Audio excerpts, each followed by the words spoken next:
Get ready for a powerhouse of inspiration. Principal Baruti Kafele.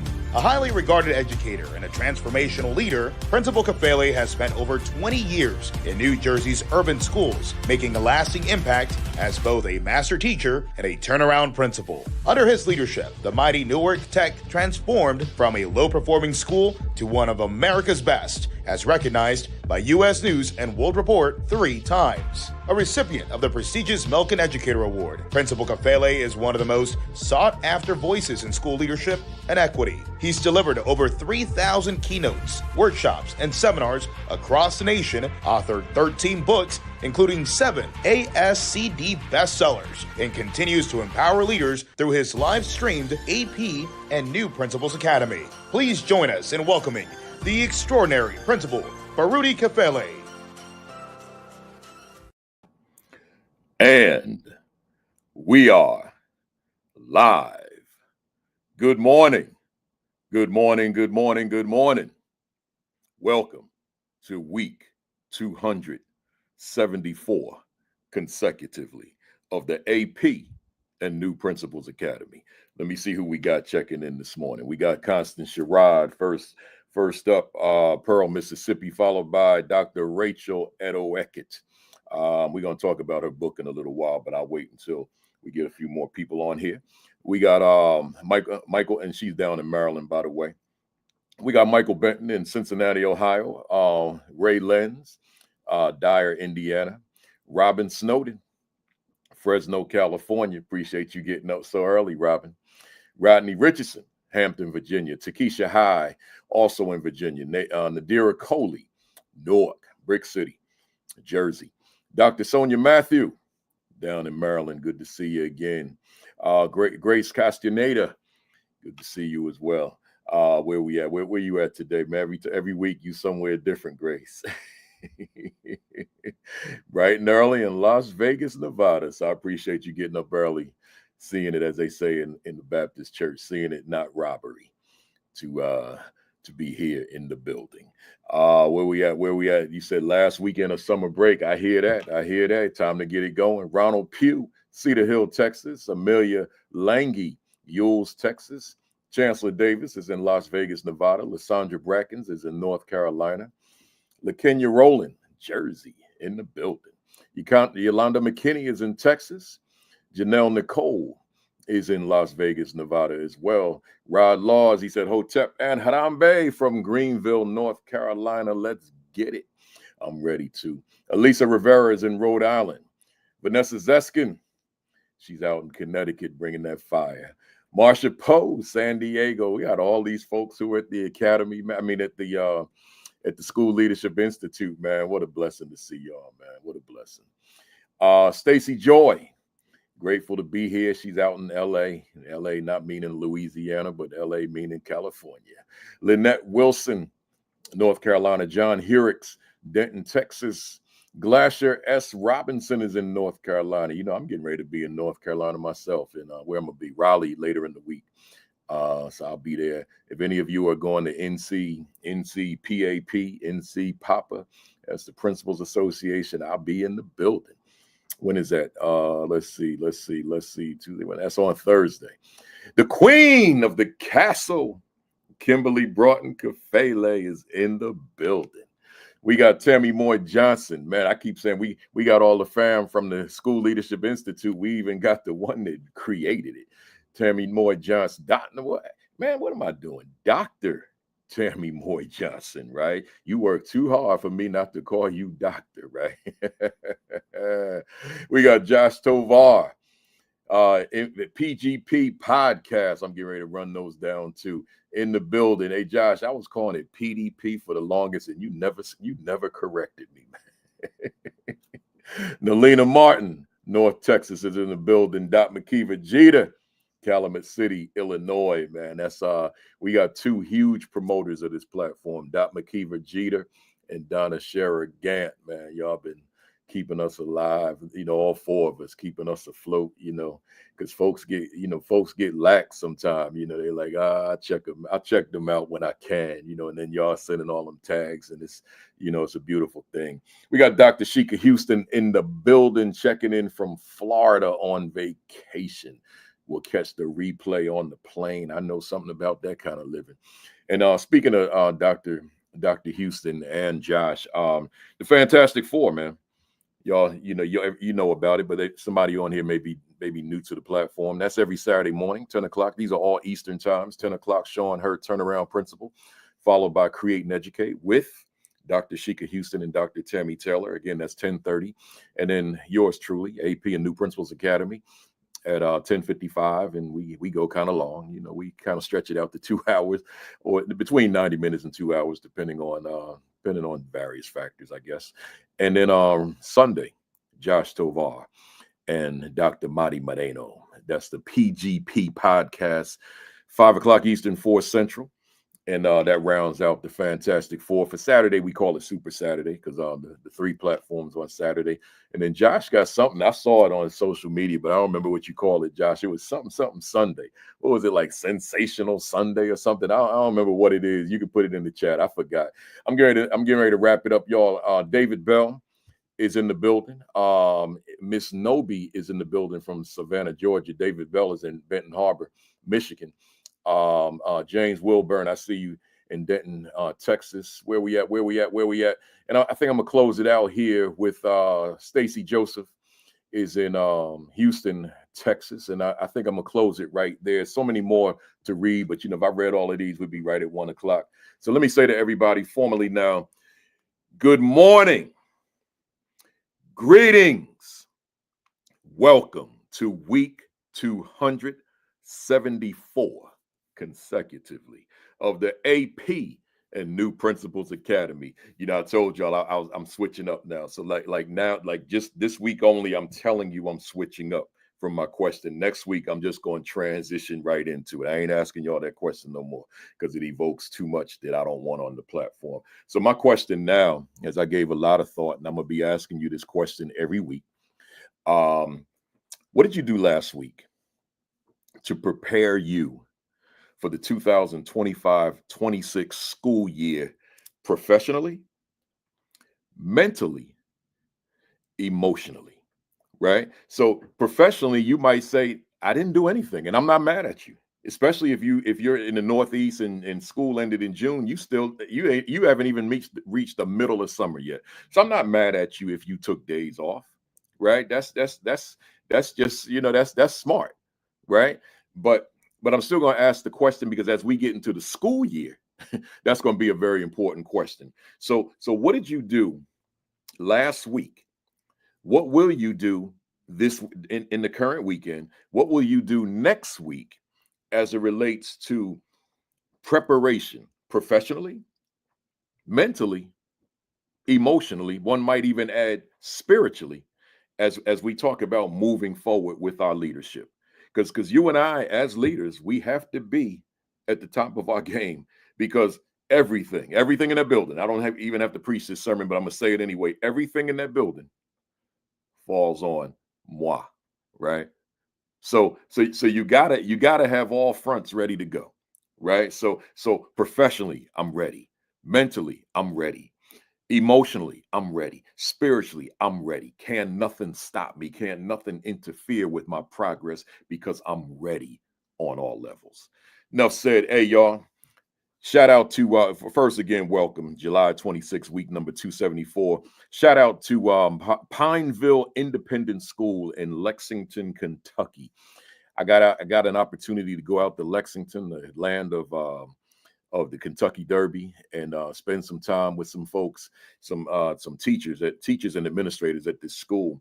And we had a good time, just talking about the classroom, talking about that preparation and all that kind of stuff. So shout out to them. And then shout out to Corwin Annual Visible Learning Conference in Las Vegas at the MGM Grand. I put emphasis on the facility. Like when I speak in hotels, I don't mention the hotel. Like I've spoken in so many hotels on that Vegas Strip, including Caesars and the Venetian, the Palazzo, Planet Hollywood, and others, right? But it's something about that MGM Grand, because of the entertainment that's in there. It doesn't mean the other hotels don't have entertainment, but you think about the Mike Tyson, Evander Holyfield, Floyd Mayweather, Manny Pacquiao, Sade and Luther Vandross, and the list goes on with the artists, and even speakers like Les Brown, and others. Oprah Winfrey has spoken there, Magic Johnson, and others. And I said, man, little Principal Kafele from East Orange, New Jersey, getting ready to walk in that big green building, the MGM Grand, and deliver a keynote at the Corwin Annual Visible Learning Conference, man. It's funny. I'm in a funny space right now. Let me share this with y'all. I'm gonna get Marcus up here soon, but I'm in this funny space right now. And the space is, I love the work I do. I'm gonna continue to do the work I do. But in terms of goals, right? Goals relative to venues. There's nowhere else that like this on my bucket list that I said I gotta speak there. See, MGM Grand was on my bucket list, but there's nothing else on my bucket list to say, because like one of my friends wrote me a text last week and he said, well, Yankee Stadium, but that ain't gonna happen, right? And he said, don't rule that out, right? But see, it's not customary that speakers are speaking in Yankee Stadium, right? So I said, I mean, if that ever happened, any stadium, okay, fine, I'm gonna take it. I'm gonna be elated. But that's not like some goal of mine, because it's not realistic to me in terms of what speakers do. But them hotels, in other venues, there's no convention center, no hotel, no nothing that's on my bucket list. It's like I made it. Like my grandmother's name is her name, I called it, was Nana. So I could say, hey, Nana. Like she's deceased, right? She's been deceased for a long time, but I could say, hey, Nana, I made it. I reached the mountaintop. Can you believe it? Right? It's like that's where I'm at. Like it's like any other venue. It's like, all right, cool. But in the background, but I've been at the MGM Grand, baby. Right? My son over here, he probably think I'm tripping, man. But yeah, but that's where it's at, man. That's where it's at. So shout out to Corwin and to the crew there, and I appreciate all of them for giving me that opportunity. The kid from East Orange, New Jersey, keynoting at the MGM Grand. And I might add, they gave me a standing ovation, baby. You imagine 2,000 people, man. They gave me a standing ovation at the MGM Grand, man. That was all right, man. God is good. Somebody holler back all the time, right? So let's go. Where are we at? Welcome to the first timers. If this is in fact your first time, you've missed 273 weeks, but that's okay, because they're all on YouTube at the AP and New Principals Academy YouTube channel with the 24,200 other subscribers. So hit that subscribe button, hit that notification bell after you hit the subscribe button, and that way you'll always be informed when I go live, which is on that channel. I have other channels, but on that channel, only on Saturdays at 10:55, right? That's the only time I'm going live on there. But you may forget. You may be watching something, doing something. This way, you'll be notified. So again, the 24,200 subscribers, man, I'm blessed with that. Let's build it. The next goal is obviously 25,000. So let's continue to hit that subscribe button, y'all. I'm blessed. The new book, man, it's the number of districts that are telling me, they say, oh, we ordered this for all the administrators in our district. I'm getting that all the time now. What a blessing, right? All the time. People, we got this for everybody. Superintendent got it all the way to the AP, right? What is my value instructionally to the teachers I supervise by Brewery Kafele, by me, right? So if you don't have it, just go to Amazon right now, right? Just hit the other tab, go to Amazon, go to ascd.org, go somewhere, wherever it's sold, because it's sold everywhere. I don't give you all the platforms it's sold, but it's sold wherever educational books are sold. It's sold there, right? So just get yourself a copy, read it before school opens, and I think you'll be blessed by it. There's a lot there. People tell me, they invite me. They say, can you give us like everything? I said, look, I quantified the number of hours it would take to present this, 30. I need 30 hours to complete this. That's how much is in there. 30 hours without exaggeration. And that, I might add, that's 30 hours without engaging the audience. That's 30 hours of me talking, right? If I'm engaging the audience, and you can probably triple it, right? So we're talking probably 90 hours. But there's another book I want to talk about too before I get into my monologue. One of our family here, Dr. Rachel Edoweckett, just released a book this week. I couldn't watch the release party they had on social media because I was tied up with things. I couldn't even sneak and watch it. But the book is called Relational Intelligence. This is Dr. Rachel Edoweckett. It's co-authored, but I want to focus on her for now because she's the one that's family on here. So again, it's called Relational Intelligence. I don't have my copy yet, but I'll have it soon. She will be on this platform August 23rd. You've seen her on here before. She's been on here twice, and this will be her third time. I got her on with a couple of other people that I wanted her to engage with me with, and then she'll do a solo later in 2026. But a Relational Intelligence, authored by Dr. Rachel Edoweckett and Dr. Brad Johnson. So you can go to YouTube, Amazon, put in Relational Intelligence. There's actually a couple other books of the same title, different subtitles. But just scroll down until you see hers, or you can put her name, Rachel Edo, EDOH, and then EKET. I think I got that right, Rachel. But if I didn't, put a C before that K. I keep forgetting that. But anyway, Relational Intelligence. Congratulations to another fam member doing big things. This is her, I think it's her second book. It may be third, but I know it's at least second because The Principal's Journey is the one she's most known for. Good job. Moving on. And by the way, fam, clap her up too, right? Because again, Rachel Edoweckett, she's on here right now and she's family of this platform. So just give her some emojis, man. Wrote another book while being a full-time principal, right? Let's remember that. And being the president of the Maryland Association of Elementary School Principals, right? So, you know, president of the Maryland Elementary School Principals, a principal, right? A speaker, a consultant. I don't know how she's doing all this. A mom and a wife, right? And now wrote another book, right? So shout out to her. All right, let's go, y'all. My monologue real quick, and then I'm bringing up the good doctor. You know, today is Dr. J Saturday, so we got a lot to talk about. But my monologue is called Let's Talk About Your Relationship with Your Staff. Subtitled, Are Y'all Talking? Right? So again, let's talk about your relationship with your staff. Subtitled, Are Y'all Talking? Here's what I'm saying, man. Let me keep this thing short because I wrote a few notes here, and I don't want to spend all my time doing this. But let me jump into some things. Hey, principal. Hey, assistant principal. Let's start off. I got a little list here. So assistant principal and principal, are you all talking to one another beyond like little casual conversations? Are you all, or even hallway conversations, cafeteria conversations? Those can be productive, so don't get me wrong, but that's not what I'm talking about. Are you all having the real conversations in a closed setting where you putting it all on the table and you're talking about what it is you need to talk about as you move forward? Right? Are you having that conversation? Are you talking about everything that you need to talk about as a leadership team, being the think tank, being the engine of your school? Are you talking? Are you talking regularly? Are you talking daily? Are you strategizing regularly? Are you strategizing daily? Are you talking?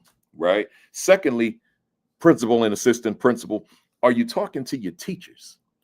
And I don't mean, again, good morning, goodbye, have a good day. Oh, I'm so happy to see. I'm not talking about that. That matters, but that's not what I'm talking about. I mean, are you having substantive conversations with your teachers, particularly around pedagogy, on a regular, ongoing, if not daily basis?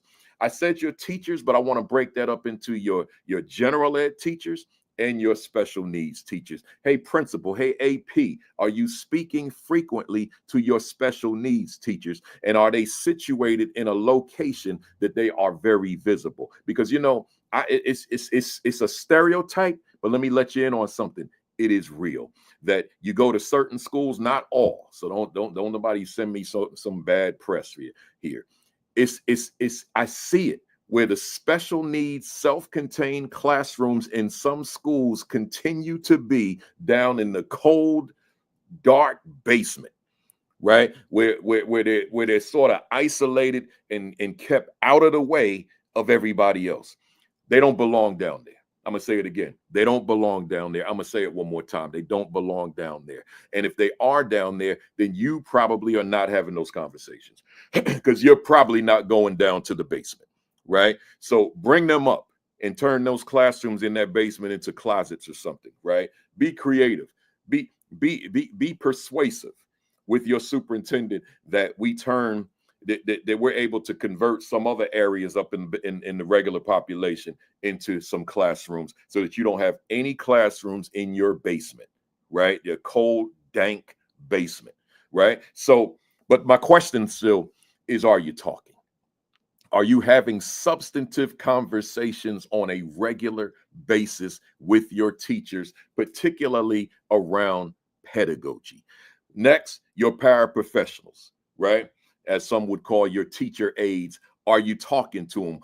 So the question, the topic today, let's talk about your relationship with your staff. So what is your relationship with your teacher aides, your paraprofessionals? And sometimes they can be overlooked because they're in a classroom with a certified teacher.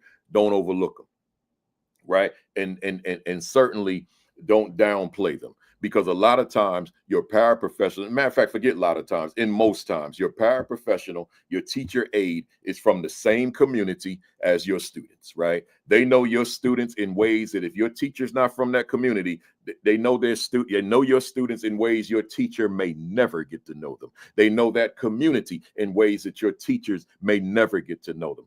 Do not minimize, do not dismiss, do not downplay your paraprofessionals. Those are very valuable people, right? So what is your relationship with them, right?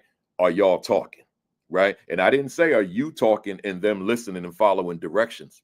You can learn a lot from your paraprofessionals, as I did. I was from the community, but so were they, right? So that made for very good, productive conversation. Next, your building-based subs, right? Substitute teachers. Do you know them? Are y'all talking? What is the relationship? I feel like I'm going a little longer than planned, but I need to get this in. Let's talk about your relationship with your building-based sub. I'm not talking about your floater sub that you may only see once in a blue moon or once in a while. I'm talking about that building base that's assigned to your school. You've got to have a relationship with that person, not thankful that this person shows up to work every day and you know you've got a body to go into a classroom because that's a building-based sub. I'm saying to you that you got to have relationship with this person because this person knows things. Trust me, this person knows things that you may not know because they're in that school all the time. They're in that school every day. But the advantage that they have is they're all over the building. They're all over the building. As my youngest son is trying to figure out what he's going to do with education, right now he's a building-based sub. I don't want to put all his business out because some of the folks in the building might be listening, but I will say this. I'll say this much. He is beloved, right? I'll say that much. I ain't going to say anything else. He's beloved by that whole community, right? By that whole community in that school, right? Because the building-based sub is everywhere. Right? They're going to know things that you may never know. They're going to know things that the colleagues, the other teachers who may have more experience and may have the certification, but may not know what that building-based sub knows because that building-based sub knows every youngster in the building, right? It matters. What is your relationship, therefore, with that building-based sub? Let me keep going. The child study team. What's your relationship with that child study team? Oh man, it's got to be solid. It's got to be strong. It's got to be beneficial. They have certain information that you don't have. And I'm gonna say this: as astute as you may be on special ed law, you probably don't know it as well as they do. Right? Them folks are walking encyclopedia. They're walking policy manuals. Right? They're walking state codes. Right? They're walking state law. Right. So you got and then, of course, they know their students. They know their caseloads. You got to have a strong relationship with them. Are y'all talking? Or is it just during certain times, it's situations arise, etc. Right? You're looking at a case. No, y'all got to have relationship. Let's go. Your counselors. What's your relationship with your counselors, man? Because let me tell you something. I speak at conferences that are counselor-oriented conferences, and then I do a breakout session with the counselors. Let me tell y'all something. There's two groups of folks that I have a hard time getting my microphone back from because they have a lot to say. The counselors are number one, and the instructional coaches are number two. Them folks got so many criticisms about their job, right? So many criticisms about the work. So many criticisms about the leadership, right? So when I'm in those rooms to do a breakout, it's like, oh my God, here, y'all keep the mic then. I'll listen to you, right? Because they got so much to say. Right. So what is your relationship with your counselors? And if a counselor has a 500 student caseload, you can trust me, they got a lot to say. They're not happy. They may come to school, smile, and make you think everything is all right. But if they servicing 500 kids, 300 kids, they ain't happy. And neither are those students. I shouldn't even call them kids, those scholars, because they know I don't have access to my counselor. Because my counselor has 300, 400, 500 students. What's your relationship with that counselor to ease that pain in some kind of way? Let's go. I shouldn't have done this as a monologue, y'all. I should have done it as a solo session because I could see that I got a lot to say. But let me go quick. What's your relationship? I guess I will do it as a solo at some point. What's your relationship with the school nurse? Oh, man, that's an important relationship, y'all. What's your relationship with the nurse? There's some things that nurse has up here that you need to know. Let me keep going. What's your relationship with the librarian? Imagine you got a librarian bringing in all these irrelevant books, and you don't see the librarian as important because you're not tying the librarian to test scores. So you're not seeing the librarian the librarian gonna raise my English scores, the librarian gonna raise my math. You're not seeing that. So you say, okay, the librarian's a librarian. I'm focused on these English scores. I'm focused on these math scores. Librarian, do you? If that librarian is bringing in some books that your kids have no interest in, then they're not borrowing books from that library. You've got to make sure that those books that librarian is ordering speaks to the students who are in your building, right? So that they see the relevance in the reading. Now there's a higher probability that they will read. Right. And now the correlation to the test scores. Right. You want me to do well in English, but I can't read. You want me to do well in English because because of your English lessons. But somewhere in there, I got to be reading some books, and not necessarily the books that my teacher assigned, but the books when I was roaming that library. And I said, oh, this whole section, this is my world now. Right? This relates to me. I identify with this, and the characters look like me. They look like they come from neighborhoods like mine, right? All that kind of thing. That matters. Oh my God, why did I choose this as a monologue? There's so much to say here. I'm almost done, y'all. The technology coordinator. Ooh, what's your relationship with that person? Are y'all talking? Right? Not just about when the internet is down. Right? Not just when the computer is not working, but what are y'all talking about that keeps you abreast of what's happening with technology, that keeps you informed and enlightened? What are y'all talking about? It matters. You better hit that share, retweet button. You better hit all them buttons. Tag somebody, let them know Principal Kafele going off, and it's only the monologue. I still got Dr. J in the wings. Listen, I'm almost done. 4 more categories. What's your relationship with the secretary and the clerks in your main office? Oh, man. What is your relationship with the secretary? I don't mind saying it publicly, man. My secretary saved me, right? The secretary, I don't mind saying this, man. The secretary is probably more valuable to you than your assistant principal, right? The secretary is important. My secretary was my prayer warrior. Sometime when I had something big on the plate, I say, Mrs. Kennedy, pray for me on this one. She's like, Mr. Kafele, I prayed for you before I came to the building, right? It's like you need that. But that secretary, when you have that secretary that's on top of everything, then that cuts down your workload in half, because you got that secretary, like things you may not be thinking about, things that may not be on your radar. Well, that's what they focused on. What is your relationship? Imagine your relationship with your head secretary is counterproductive. Imagine it's a bad relationship, right? And there go one of my former students from North Tech who knows the secretary, Kasim Walker. I see you in the building. What a beautiful thing when the students check in. He graduated in 2006, right? And still rocking with the principal. See, so again, the secretary and the relationship that you have with your secretarial staff, inclusive of clerks who are in that office, I cannot overstate it. I'm almost done, y'all. Your custodians. Once again, these are folks who come from the same community as the students, man, in so many cases.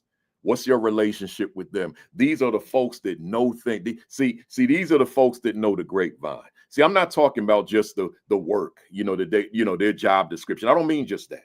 These are the folks that know things that could do you in. These are the folks who, you see them as custodian, but you don't realize the board president, that's her younger brother, right? Or her big brother, or the custodian is married to somebody or whatever, right? Or just connected because the custodian used to be the basketball star years back, the football star years back, and now he's the custodian, she's the custodian for whatever the reason. But you may not realize, because you may be new to the school district, so you don't realize who these people are. So this custodian, you see him as a custodian, but you don't realize that this person is legendary in that town. And I've had those folks. These folks are legends in that town, but you're not from the town and no one bothered to tell you that. So you just see custodian. So you don't realize the influence that this person has because they're so legendary in the community. This is real stuff. And I see y'all know it because I see the comments you're writing, right? And then I'll tie the security into that same thing. You see security officer, you think, okay, security, secure the building, not realizing this is a living legend in your school, right? Athletically, some other club, whatever it is, or life outside of school, whatever it is. But you just seeing hey, Kasim, you talking about yourself, the greatest. He said the greatest North Tech player ever. Imagine you walking in your halls and you got like what was he, like 6'8", 6'9", walking in my halls. I see Kasim in the hallway. I'm like, how you doing? He was the tallest student I ever had in life, right? And I had quite a few, right? So the security, the same thing. And then I think that takes me to the end. Yeah, because I wrote one twice. So y'all, this is probably my longest monologue ever. But let me say this to you as I wrap it up. Your relationships. Let's talk about your relationship with your staff. Make sure that those relationships with your staff are meaningful. They're productive. As Jasmine just wrote, you're humanizing the position, right? These have got to be people that you don't just have as your staff, but these are people that you have a relationship with, right? That's how we moved at school. That's how we build culture. That's how we build a brand, a winning brand, right? Because you have relationship, regardless of category, right? We're not going to say because you're certified white collar that we hold you in this regard, but now you blue collar, you make less, and we hold you down to a lower regard or standard. No, not at all, right? Everybody in that school, they matter. And you have to have relationship with them. Enough said. I got the good doctor in the building. Let me switch up my screen right quick, and we get them on up here. And we're gonna be ready to go. Give me a second here. Here we go. Boom! I put the wrong screen up, so let's try that again. Where we at? There we go. Good morning to you, my brother. Man, what's going on, good brother? Oh man, I'm on fire, man. Another Dr. J Saturday. Man, that monologue was perfect. And just for the audience, we don't rehearse none of this. Nah. Just Kafeli just pops you on. But that monologue was perfect, brother, because it describes the book.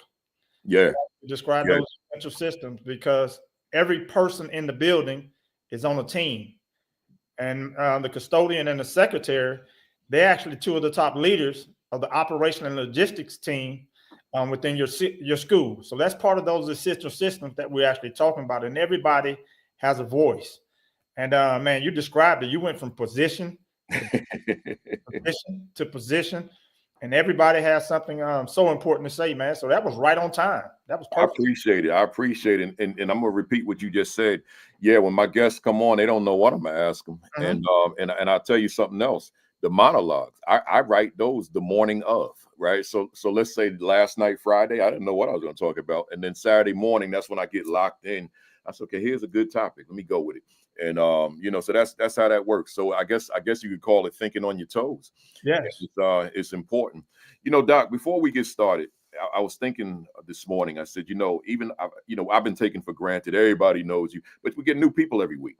And particularly in the video space as opposed to the live space, and they may not know you or me, right? So let me read your bio. For the folks out there that this may be their intro to you. Dr. Marcus Jackson is an internationally recognized educator, professional author, and expert in curriculum, instruction, and school administration. His 20-year career is distinguished by increased student achievement and school improvement. He served as a principal at all levels, director of curriculum and instruction, chief of secondary schools, chief academic officer, and chief student services. Also, he has served as an adjunct professor at Clark Atlanta University and is the CEO of Jackson Educational Consultants. He's written several articles for various publications on leadership and school improvement. He's been the recipient of several awards, including the Teacher of the Year, Early Leaders in Education Award, Principal of the Year, Community Servant Award, and recently the recipient of the Dr. Martin Luther King Drum Major for Justice and Excellence in Education Award. He's the author of 6 books on educational leadership and 2 children's books. He believes in the power of collaboration, continuous learning, and hard work, celebrating progress, and supporting principals and teachers to ensure that each child receives a world-class education. That's Dr. Marcus Jackson, y'all. I don't know if the new book is included in that number, but Essential Systems for School Success and Integrative Organizational Framework. So this is the book we've been, Doc is doing a residency with us every last Saturday all the way through December. We started in April. And this is the book that coincides with all of our discussions. But he's also the author of several others. I got 2 right here. 10 Daily Essentials for Principals. And you can get all of these on Amazon, and 10 Daily Essentials for Assistant Principals, right? So these are also on Amazon. Get yourself a copy, do yourself a favor, and add those to your professional development library. Great stuff. Doc, let's jump into it. Last Sunday, I was sitting in my favorite chair, just doing what I do on Sunday mornings, which is reading emails and listening to a show I listen to every week on WBLS in New York called The Open Line. It's on for about 3 hours, just talking about the issues of the week. And I stumbled on this text you sent our think tank, Black Educators Rock, and it was a video that you sent with some commentary.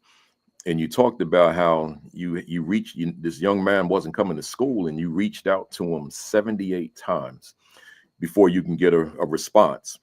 And he responded, and I'm not going to tell the story because it's going to be in the video I'm going to show. But he finally responded, and it was a life changer. Maybe we could say a lifesaver. But the district where you work, Lancaster, Texas, Lancaster ISD, Independent School District, they awarded you as the District Employee of the Year. So a part of being named the District Employee of the Year, and this is to the fam out there, several of the students and staff members of the district are being interviewed on video just to share some of their thoughts of Dr. Jackson and his work. So this one student was interviewed, and I'm hoping that you all will indulge us and watch a 12-minute video. Right. I thought about doing the edit and all that, but I said it's too much in here. It's too powerful. I actually watched it twice on Sunday and then again during the week, but it's just so much in there that I wanted you all to really see this. So let me bring it up. And before then you go ahead, just real quickly. First of all, I'd like to thank our Board of Education and our superintendent, Dr. Catrice Pereira and Dr. Barker, our deputy superintendent, who allows me and my team to do the work with no barriers. They just give me 2 words. They say, fix it, and that's it. And I can go rogue sometimes. I have to go rogue in order to get the work done. Also, my GSD team, that's myself, Ms. Cromer, Ms. Bell, and Ms. Thornton, and Ms. Reddick. That GSD team is what they call us. For professional purposes, is get stuff done team. But when we get real, we substitute that S for another word. if you get what if you get where I'm going. But and we can go into our instructional specialists. But what you're about to see, Principal Caffelli, you've seen it twice, but this has become a part of something I listen to before I go to sleep at night. Something I wake up to in the morning while I'm brushing my teeth, and something I listen to on my way to work. Educators, Principal Caffelli has been on this platform for 274 consecutive weeks. Everything we talked about, everything we discuss, all strategies, all of his books, all of my books, all of the educational books you've actually met is going to be wrapped up in 12 minutes. It's going to be wrapped up in 12 minutes. And I got a couple questions for you before you watch the video. I got some before video questions and after video questions. The first one is, what key statement in this video resonated with you the most? Because there are many. I counted about 27 strong ones. What statement resonated with you the most? Secondly, based off what you stated, based off what was stated during the interview, are you meeting all of your kids where they are, as they are? That's something we hear Principal Caffelli say all the time. That's right. Next, what can we do better at my school after watching this video? That's one's gonna hit. That's gonna hit. That's gonna hit hard. But before we go into the video, I want to piggyback on what you talked about, Principal Caffelli, in regards to developing those relationships with your teams. I got 2 questions and 2 statements. My team came back this week. Most in the South, everybody's coming back. And we sat around and I began our sessions with my team with 2 questions. The first one is there anything going on in your life, personally or professionally, that can prevent you from reaching your optimal level at work? And then I shared my story. Everybody know my story with my mom. I still go to therapy till this day on Thursdays for an hour. Therapy, full-fledged therapy for an hour to deal with the death of my mom. My team needed to know that. Come to find out, I got about 3 other people on my team that are now taking care of their mom, that didn't know my story of taking care of their mom. So now we've created a separate group me where now I'm coaching them into taking care of their mom who has dementia. So we were very vulnerable. So we unraveled those things that we are dealing with behind the scenes. And the second question is, what do you appreciate about yourself? What do you appreciate about yourself? We never do that self-reflection. You put the mirror up there, but you don't ask that question, what do I appreciate about myself? And the final 2 are statements. Everything you're going through will eventually turn into everything you made it through. So I'm prepping them for about what they're going through, what they're about to go through this year. And then finally, and most importantly, before we go into the video, do something uncomfortable every day. Do something uncomfortable every single day. And I'm ready to roll, fella. I love it. I love it. Let's go. Let's bring this video up. 12 minutes, y'all. I want y'all to stay there. And by the way, before I bring it up again, hit that share button, retweet, repost, tag somebody, text somebody, call somebody, hit up them Facebook leadership groups. Let folks know we are here and we ain't playing, right? Let's go. Let's go. Where's that button? There it is.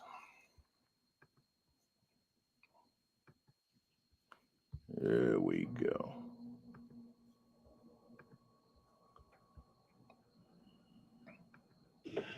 It wasn't easy for me, I'm gonna be honest. Parents really didn't get along.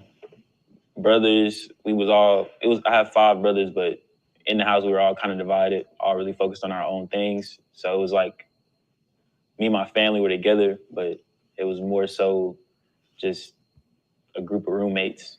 We didn't really discuss things. We didn't discuss things we had going on in the future. We didn't talk about plans we had. Didn't do anything with my family. It was all kind of just, we stayed in the house together. Eventually, I kind of let my home life affect what I was doing in school. Like, I'll be real. At some point, it starts to weigh down on you. You get demotivated. You don't want to do certain things. You get tired of being at school because you're going around a bunch of people that don't really understand you. They don't really understand what you're going through, but you're still trying to stay focused. Well, I feel like everybody's parents argue, but as far as my parents, it was more like my parents were not even roommates. Like, I'm not going to go too deep in detail about everything that happened or everything that went down, but my parents just, they shouldn't have been married. And I'll just leave it there. In May of 2024, I was made homeless.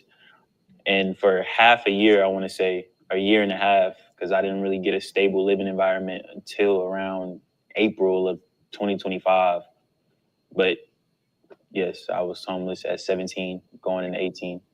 Most of the time, I was more focused on work because it was in the summer of 2024 when it began. So I was working at Whataburger. I had a job at Whataburger. So every day I was really just trying to work because if I'm not working, then I got to figure out where I'm going to be at. Most times I had friends. I call my friends, hey, what are y'all doing today? Really, at the end of the day, they don't really know. I'm not looking for a hangout. I'm looking for somewhere to chill until I got to go to work, or somewhere to chill until who knows. Like, it was literally just who knows. That was every day was a who knows. To be honest with you, the moment this happened, it was when I stopped feeling like a kid. Since 17, I didn't feel like a child. I didn't feel like everybody else. Like, I didn't feel like a high school student. So even when trying to come to school, it was hard because people are not understanding that when I leave school, I'm not finna go home to my family. I'm not finna go home to my parents. I don't got nobody picking me up. I'm trying to figure out if I can go to work so I don't have to ask my friends, could I stay the night at their house? So when senior year came around, that was more so like when I was made homeless in the summer. So when senior year came around, it was more like, what am I finna do? Like, what am I gonna do to be able to go to school? And at some point, I just stopped coming because I didn't feel like a kid. I didn't feel like I related to these people because I'm trying to work to survive when everybody else still has their parents to keep them motivated, keep them going. So, but honestly, it was a point in time where I couldn't even explain what I was going through myself. Like, it was hard for me to understand it. Like, you got to think, I'm 17. I'm still supposed to be a kid. I'm not understanding what's going on. I'm not understanding why this is happening to me. And I'm not really able to figure nothing out right now because I got to figure everything out. Like this, every day I got to figure out something new out. So I thought, like, if I can't even understand what I'm going through, how can other people? Like, yeah, they might feel me. They might understand, like, yeah, it might be hard on him, but I don't think they'd actually understand the full depth of the situation. Dr. Jackson, Miss Nimmer, Coach Jackson, Coach Sprague, those were like my four where they really were just trying to keep me motivated, keep me in school, keep me focused. Even when I would disappear on them and I wouldn't answer, like Dr. Jackson, he'll make sure he'll keep calling me, call me every other day, call me every other week. And eventually I responded, trying to get me back in school. Well, he would leave voicemails because I wasn't really answering the phone. He would leave voicemails letting me know, hey, it's Dr. Jackson. Devin hit me back up. I'm trying to get in contact with you, trying to get you to come to school. It's a funny story, actually. The reason why I actually ended up calling him back is because my girlfriend didn't believe that it was an administrator calling me named Dr. Jackson because I hadn't been going to school. So I called him back and he let me know, like, yeah, you got this many credits. Come finish school. Come be successful. And that's true because I had went so long with me feeling like I was the only adult in my life.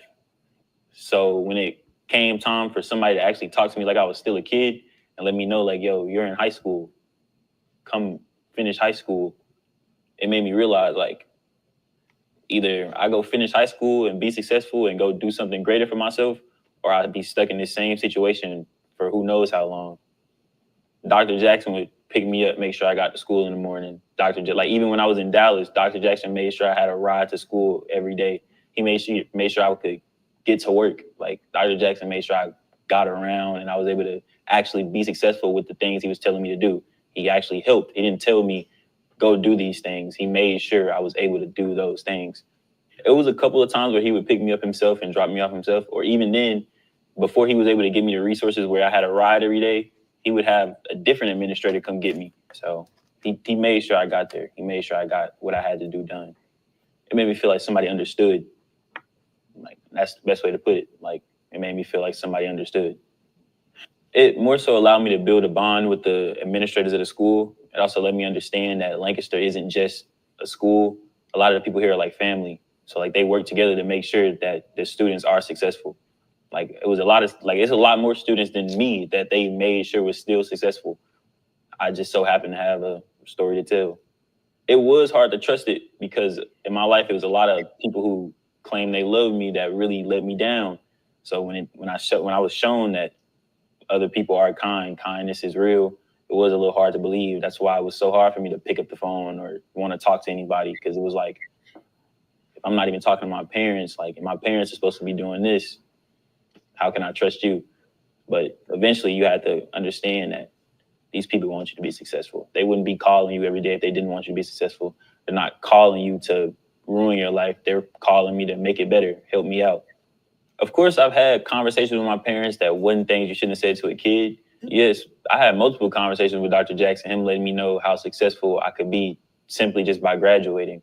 With your high school diploma, there's a lot of job opportunities that open up that he explained to me and helped me understand. He also helped me understand I can go to college. Go to college and I can go do what I've been wanting to do in my life. So it was more so him putting the output that high school is needed. Getting your high school diploma is needed. I needed the words from somebody in a position that could tell me that. Dr. Jackson himself just calling me, letting me know like, hey, come to school. Like you can be successful. That's more so what I needed. Like I needed somebody telling me like, it's still possible. Because there was a lot of times where I was like, I can't go to school. And the only thing preventing me from going to school was the people around me not understanding what's actually going on. Like it wasn't easy for me to sit in the classroom and focus on work, because it was more so like in my head every day, I'm thinking, where am I going to go after this? Like what's finna happen after this? I didn't know what was next in my life after school. So it was a lot of times where I was even wondering like, dang, am I even going to graduate? And that's the truth. And I genuinely believe that, because if Dr. Jackson wasn't calling me and hitting me up every day, I wasn't going to call Dr. Jackson. I wasn't going to call Dr. Jackson and say, hey, I want to come to school. If Dr. Jackson didn't keep trying to get in contact with me, and that motivated me, like that alone, like somebody trying to get in contact with me, that let me know somebody cares. And I think that's what most kids need, is just an understanding of somebody cares. I hear you. I understand you, but you got to focus. And it wasn't Dr. Jackson just telling me, do this, do that, because other adults around me, they would be telling me like, you need to do this, not understanding what I'm going through. But Dr. Jackson, he let me know, I get it. I understand you. But if you don't want to be here forever, you need to elevate. That had to mean the world to you. It did. No, but it was more so Miss Jet understood the situation too. We didn't really have too many conversations, but I could tell she understood that I wasn't living a normal kid's life. And I think a lot of teachers understood that. Same with Coach Jackson, same with Coach Sprague.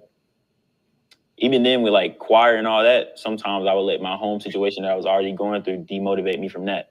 It was a lot of times where I would skip school because I can't go to school because, yeah, everybody's parents argue and everybody has their home situations, but man, I really don't think I can go be around these people that don't get me. And that's why I more so just couldn't do it. I'm in my head a lot. Like I was in my head a lot, and I knew it wasn't allowing me to focus on school. So I was thinking like, there's no reason I should go to this school, sit around a bunch of people that don't understand while I'm just in my head to hear, you need to do this. You need to finish your work. You need to focus on this work, when I really couldn't. It was a long time where I was really trying to focus, like where I was trying to, like, no matter like the situation I was going through, no matter my environment, I was really trying to, Devin, go do what you want to do. Devin, go be successful in what you want to be successful in.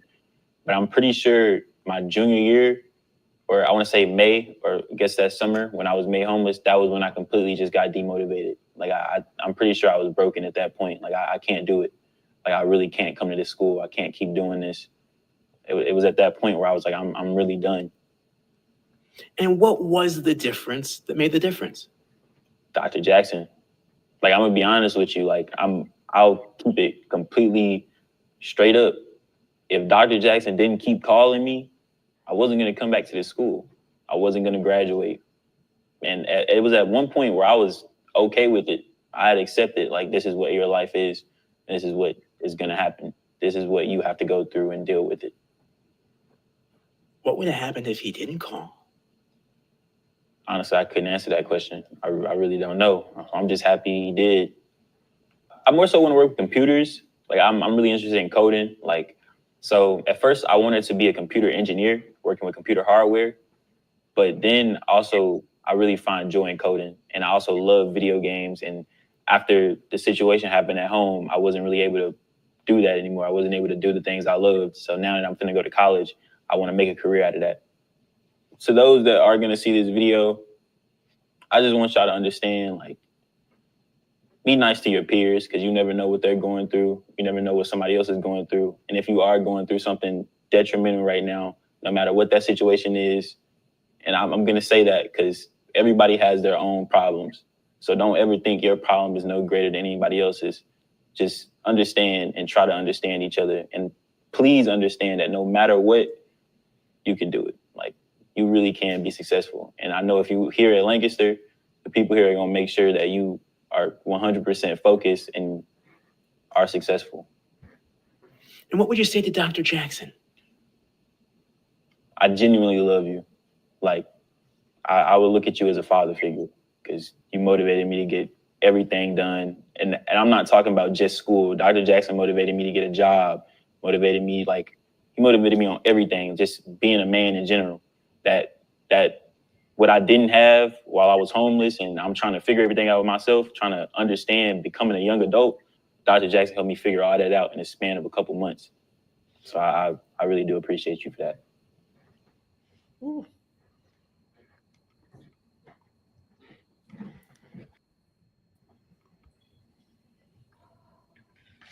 Woo. Let me get this right here. Here we go. There we go. Woo. Before you speak, I'll say to the fam out there, now you see, and particularly to Dr. Sonia Matthew, because I saw all the comments, but now you see why I couldn't edit. And that's what she was saying. I couldn't edit because just got to listen to it straight through. And some of you are asking how to get the video. I know that. I saw that. And you go through Dr. Jackson. We'll talk about that. But hey, Doc, what are you thinking right now as you saw this? Let me set it up this way. What are your thoughts as you watch this in the context of all these leaders who are watching right now? It's just one simple question. Of course, I got some after video questions. I think I sent those to you as well. But how far are you willing to go? How far? You notice Devin said, it's not just me. This is the culture. This is the standard in our district. And I have a superintendent, Dr. Catrice Pereira, and Dr. Barker, our deputy superintendent, that just let me go rogue. And Doc, I'm a bend the policy. I know a child has to be 2 miles to catch the bus. But if that child is 1.8 miles, I'm going to get that child because there's no sidewalk for them to get to school. I got access to all the keys. And my team, the GSD team, we go get them. We go get them. And if they're not at school, we'll keep talking. Now, remember now, I'm at the district office, Principal Kafele. I'm at the suite. My office, nice, all pretty office is right next to the superintendent. But I spend 96% of my time at the schools and in the valley. And those 5 questions I have for everyone who just watched this video. Question number 1. To what extent have you established a foundation of trust with your students and teachers? See, I done took Devin, because you got some Devins as teachers. You got some Devins that teachers. You got some Devins that in your school that are homeless, that are divorced. Do you know that? I don't know. Principal Kafele just asked that. Do you know? To what extent have you established a foundation of trust with your students and teachers? Yeah. Number 2, do your students and teachers feel a sense of care, communication, and emotional safety in your presence? Devin does. Devin don't even know about this video, but Devin recently has been accepted to University of North Texas. He had his orientation this week, and he just called me and said, Dr. Jackson, could you write me a letter explaining my situation so I don't have to pay the $325 dorm deposit? I did that like this, and he's moving in on August the 9th. Wow. And inside the chat box, I made Devin the college list. He's not going to have to pay for his comforter set and sheets and pillows. He's not going to have to pay for his toothbrush. And I just put a love offering in the link if you want to get an item or two for Devin. And I'm going to currently, Principal Kafele, I'm soliciting this story out to Devin. I don't want Devin to pay for his college at all. I want him to graduate debt-free. He has a 3.2 grade point average. He was just homeless. Yeah. Question number 3, how well do you understand the lived experience, background, and identities of your students and teachers beyond the school and classroom? Number 4, are you intentional in recognizing and nurturing the unique potential within each student, and do they see that potential in themselves as a result? And question number 5, are you committed to providing repeated opportunities, no matter how many times it takes, to support a student and teacher in reaching their potential? And those are my 5 questions after that video. That's a whole professional development session right there. Whole session, whole day long session. There's a lot there with the engagement. You know, Kim Stringer is asking where's the link. I guess it's on the Facebook side. No, I haven't advertised the link. Oh, okay. View the video here. I'm real cognizant of that. 60 Minutes have actually reached out. So I want to get Devin's approval first. Oh. He trusts me because he actually told me, Dr. Jackson, share this message with the world. I want the principals to know. I want the people at the district office to know. I want the teachers to know. I want everybody to know how you operated. And he said, everybody, all our students need someone who cares, and they need someone who cares like you. And the statement that resonated most with me is Devin stated, Dr. Jackson did just not tell me what to do. He showed me what to do and how to do it. I held his hand the whole way. And see, now Devin is going to need somewhere to go during Thanksgiving break. Yeah. He's going to need somewhere to go during Christmas break. And guess what? I already have that set up too as well. So I'm not finished with Devin. And we do this with all of our students, Principal Kafele. As everyone heard Devin say, it's not just him. We got a culture like this, but we're being intentional because we're very aggressive with our seniors, because that's it for them. Yeah. That's it. That's it. That's it. It's a life or death situation for them. But we need to be very, very intentional with that 3rd grader who's having problems reading, but have these problems and challenges at home as well. And our district has done a great job because Devin has survived and maintained until that junior year when he became homeless. Because the dysfunction didn't just happen, but the district had procedures and protocols and things in place before I got there, but they just handed me the baton. And as everybody know, if you follow my work, I go get that child, that child that everyone has given up on, society has given up on, the world has given up on. I go get that child and say, come with me. It's a spiritual thing for me, Kafele. Yeah, and you've done that over and over again, countless times, of going to get that child. I'm aware of that, and I'm glad that you have an opportunity to tell others about some of your efforts. Hey, my buddy's on here, man. Miss Thornton, she's on that GSD team. She's team GSD. Yeah, there she is. That's Yvonne, right? Yes. Yeah. You know, given our topic and the exact wording, Lone Ranger leadership only works in movies, right? Something I just kind of created. as I do with all these topics. And we're talking about distributive leadership, but I was able to tie the two together. I want to ask you your thoughts. Although the principal may not have asked you to make 78 phone calls and everything that emanated out of that, the bottom line, when we think about distributive leadership, and later I'm going to ask you to actually give us your definition of what that means, but in the interim, regardless of the fact that you weren't instructed to do this, you did it, and it benefited a youngster, but it also benefited a school, that a youngster came back, and now this youngster is in the building, right, as one of the students that came in as a freshman. So in that context, talk to us about how distributive leadership, again, even though we're not talking the traditional distributive, but we are talking about somebody who works in the district, and benefited the school. Give us, in that context, how the school benefited from you taking that stance, as opposed to, well, we lost another one. Yeah. The synergy that was created because you operated in the fashion upon which you did. Well, a couple of things, Kafele, before I answer that question. Number one, Lancaster High School is under the leadership of phenomenal principal, Ms. Jett. And as you see, Devin mentioned her in his video. Yeah. And we have systems in place where our counseling team, our teachers, they communicate. And Devin was brought to me. It goes to the principal sends it to the counselor, and many times Ms. Jett has me on speed dial. She'll call me directly, and she knows how I operate. She'll call me directly and say, Dr. Jackson, I need you to come to the school. I have one that you need to put your hands on directly. And when she tells me that, yeah, I know it's serious. But we have an entire system that we operate on. So I didn't reach out to Devin directly.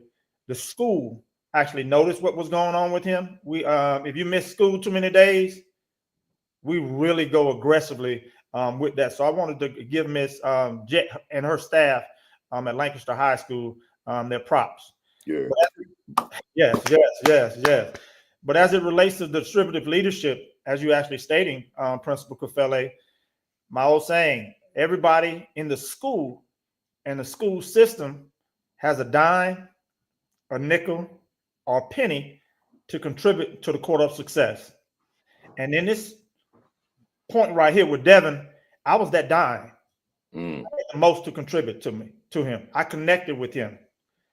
I was the one that made that connection to him. And I'm usually like that with a lot of my boys. And I'm like that with a lot of my girls as well. But I got to be a little different with that. I got to bring a counselor or one of my female teammates with me to actually deal with those issues with our young ladies.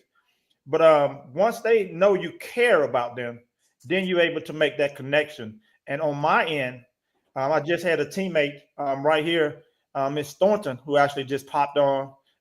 She's the executive director of leadership. So she's over all the principals. She supervises all the principals in our district. So I have to be connected to her. Yeah. She and I talk about 9 times a day. And if she hears of a situation, they call me Jack. And that's Jack. That's the guy in the in the valley. They say, Jack, I need you to meet me at West Main Elementary School. Jack, I need you to meet me at the middle school. And I know it's serious time, but that distributive leadership piece, where I lean on Ms. Thornton, where I lean on Ms. Cromer, our special ed director, where I lean on Ms. Bell, our data analysis person, where I lead on Ms. Reddick, who's our school improvement specialist. All of these, that's the district level folks who were all conversing with one another throughout the day to make sure this principal has everything that they need and the school has everything that they need. And that distributive leadership, you can't survive without it. Yeah. Wow. That's big time. And it's, so a lot of times when we talk about distributive leadership, we're thinking about it at the building level. But here we're looking at it as a district-wide system, which, if we got central office people on this call, then certainly you want to think about that if that's not a part of what you do. Right. Now I want to read a quick passage, as I always do, um, to the fam out here. And I'm in this book, Essential Systems for School Success, written by our guest, Dr. Jackson. And you can get your copy right now. But this is on page 39, the first paragraph under distributive leadership. You said, a common leadership mistake across various organizations, whether government or private, is centralizing all decision making and adopting a rigid top-down approach. The reason behind this way of doing things is rooted in the saying, if you want something done right, do it yourself.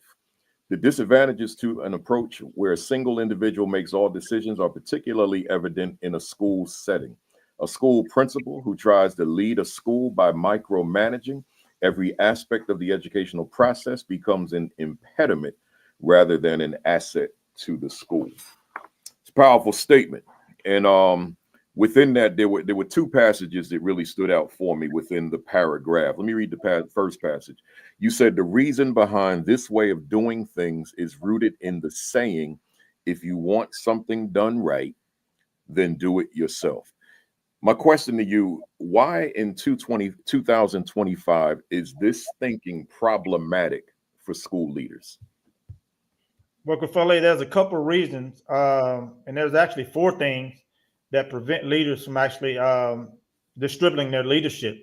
And I had to learn at an early age. My first year as a principal, man, I was hot stuff. I had job offers in Washington, D.C., Chicago. I made the school district that I was in change the policy because you had to be an assistant principal for 5 years before, and I made it to the finalists. And then at the last moment, they realized that I only had 3 years and I wasn't eligible. So they had to go back and change the policy because I was about to leave. And so I learned quickly. My first year as an assistant principal, as a principal, man, I came in, I was hot stuff, Kafele. Man, I had just met DeFore and Nika. I had a connection with Dr. Anthony Muhammad. I had his phone number. Kent Williams was in our district. Man, I was ready to go. I thought I knew it all. And I came in, I had the plan. I had what I call the me, my, I virus. I had what I call the me, my, I virus. I got it all together. We're going to do it my way. Hey, y'all, check me out. I know what to do. And I learned quickly. Within that first 6 weeks, I was burnt out.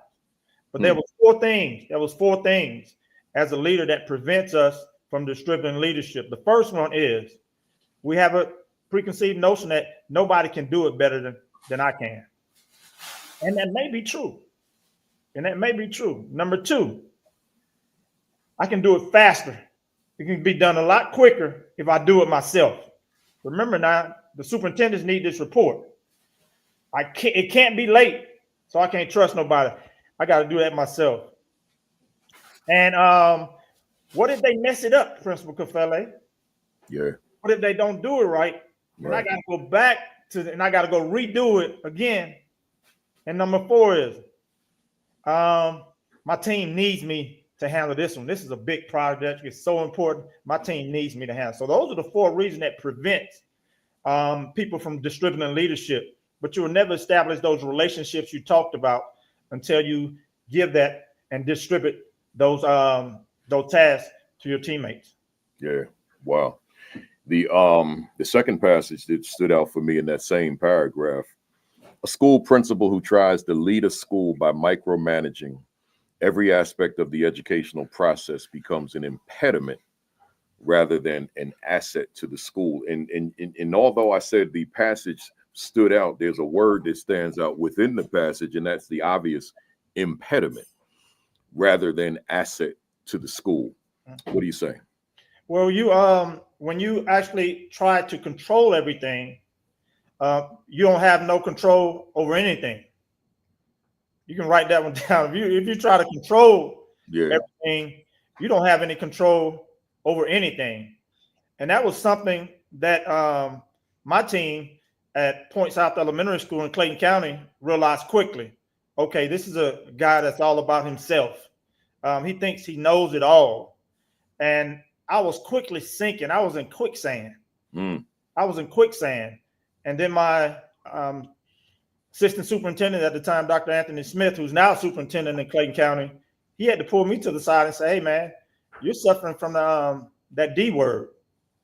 And I'm like, what are you talking about? And he said, distributive leadership.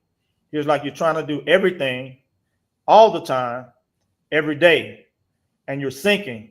I'm receiving several calls and emails from the district level in regards to your leadership style. And he said, go back and fix it. And Kafele, I had to go around. And that's where this COLAC system was born at that particular time. And I was just observing, Kafele. I was just observing. And I saw that, oh, man, I have Dr. Luis Toombs, who I've personally watched, a child from Honduras, Jaden, I'll never forget his name, Drayton, I'll never forget his name. He came in and I saw her teach him how to read in 4 weeks. Teach him how to read. Wow. In 4 weeks. She, old school teacher, she went back to Saxon phonics. She had mastered that stuff down, and she would work with him on a lunch break. So the child was able to read 4 days a week when he ran out of the school because he didn't understand anything anyone was saying. And then he eventually got in trouble because he started bringing his mom mail to school and reading it and told everybody his mom went to foreclosure. It was crazy. I recognize, but I recognize she needed to be leading the curriculum piece in regards to teaching our kids how to read. And then I had my custodian who knew every single thing, and my PE teacher who knew every single thing about bus duty, arrival and dismissal, and say, Dr. Jackson, I think you need to change where we're picking up dropping the students off. And I'm like, what do you mean? Well, you need to move it here because you're causing a traffic jam down the street.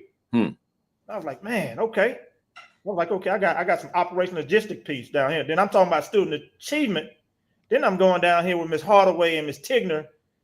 And before we took our mid-year assessment or our common assessment, before I go into the PLC meeting, they had already broken down all the data that I had in my PowerPoint. So I'm like, oh, I don't have to do this. They're going to lead this achievement people. This achievement team. And then I had those culture and climate folks that knew everybody's birthday, no matter what. I had one on every grade level. They was always calm and always with that person that would try to get everybody together. So I was like, man, hold on. On every grade level, I got somebody who's strong instructionally. I mean, a master, not good. I'm talking about a master, operational logistics, achievement. And then I'm talking about that culture and climate. And I said, hold on. I got some good people on this staff. Yeah. I haven't even tapped into their talent. Yeah. I haven't tapped into their talent at all. And I start tapping in that talent. And they start leading the school. And Principal Kafele, I use this so much. You've seen the growth that I've had, elementary, middle, and high school on a whole nother level. I gave the work to the teachers. Powerful stuff. Powerful stuff. Distributive leadership. It matters. You know, to the fam out there, let me ask you the question, and I'll do this with my mirror. When you reflect upon your leadership, and I'm talking not only to principals, I'm talking to assistant principals, but I'm also talking to aspiring folks, because I'm going to assume that you have at least mentally put yourself in the chair of the leadership, right? Just to see what that may feel like internally before you actually do it physically. But thinking about your leadership, who are you? Have you empowered others around you to create the synergy so that it's not just you with both hands, both feet, all 10 fingers, all 10 toes in the work, but you got other people and you're worn out, but not realizing or tapping into others around you who can do this work, and some of them perhaps more effectively than you can, but you haven't created this synergy. So you got to reflect on how you're utilizing your people. It goes all the way back to the monologue in terms of those relationships with the people that are on your team, on your staff. So it matters. You know, Dr. Jackson, it was interesting that in your explanation, you used the word control in terms of not having to feel that you have to control everything. because the question I created, and I worded it as the unspoken word in those two passages that I read, the unspoken word was the word control, right? So my question to you, how does one go about unlearning control if they're feeling that I've got to be in control of everything? How do I unlearn that or cease to rely on control in the name of distributive leadership? Kafele, you and I have been knowing each other for about 12 years now. And you picked up something that I've actually said one time, and you actually gave me a shout out on stage when you actually mentioned it again. And it relates to ego. It relates to ego. And if you're in a leadership position, which everybody on this thread is, you have an ego, whether you want to admit it or not.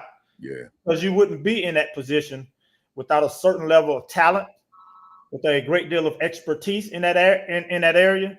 And baby, you've arrived. So you got that ego. So in order to be able to be in a position to distribute that leadership, you have to drop your ego soup.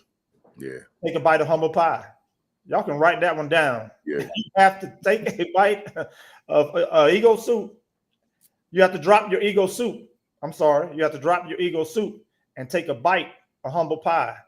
And Kafele, when I started sinking in quicksand and it got to my waist, and now the people at the district office knew that I had the my virus, and my assistant superintendent, my supervisor said, hold on, brother, you're about to lose and you just starting the game. You got to change. It changed my whole mindset. And I dropped my ego soup. I dropped it completely. And I said, hold on, man, let me eat some humble pie right quick. Yeah. Because man, I came in thinking I was hot stuff. I came in thinking, some people, Chicago calling me, Washington, D.C. calling me. I got Michelle Ray calling me at that time, wanting me to come to D.C. Wow. And I was like, hold on, man, I'm all right. Yeah, here I am. I've arrived. I'm at this school. As an assistant principal, our schoolmate, AYP, here all our student achievement. We actually did at Hawthorne Elementary School under the leadership of Dr. Winton Walker. I'm coming over to your school and I'm gonna do the same thing for you. I had to drop all of that. And that's where the problem starts, Kafele, especially when we get to the district, especially when folks get to the district level. Woo. Mm-hmm. Now, who at the district level that you know? And I've been doing this for 20 years. I'm third on the org chart. Who do you know that's running around picking up kids? Yeah. Who do you know that's calling somebody 78 times, Kafele? Yeah. And the other day, somebody told me I need to act like a chief. I'm the chief academic officer. I've been the chief of student service. I'm the chief of secondary school. Principal Kafele, I don't know what other way to act. And when I become a superintendent, I'm going to have my hand on the community. I'm going to have my hands on the kids. Yeah. I have to. It's in my DNA. I don't know any other way, Kafele. Yeah. You know, it's interesting you say that because people will say that. They'll see you in that position as chief academic officer, number 3 on the organizational chart. And they will question, why are you acting as a principal, right? And that's just due to lack of understanding of the role, of how the world has shifted, of how leadership has shifted. One doesn't have the understanding, because, and the reason that it resonated with me and I decided to elaborate on it is because when I became a principal, I had a couple people in my ear saying, why are you still acting as a teacher relative to me going into homes, right? Like you have other people that could do that. But I understood, you know, a lot of times I think that we all understand who we are internally. Sometimes someone has to tell us who we are, but others of us, we figure out. So I knew I had a certain way of being able to communicate with parents, communicate with the community, that type of thing. And I didn't want to give that away because I knew me. So I decided to be this unconventional, unorthodox leader that did things my way.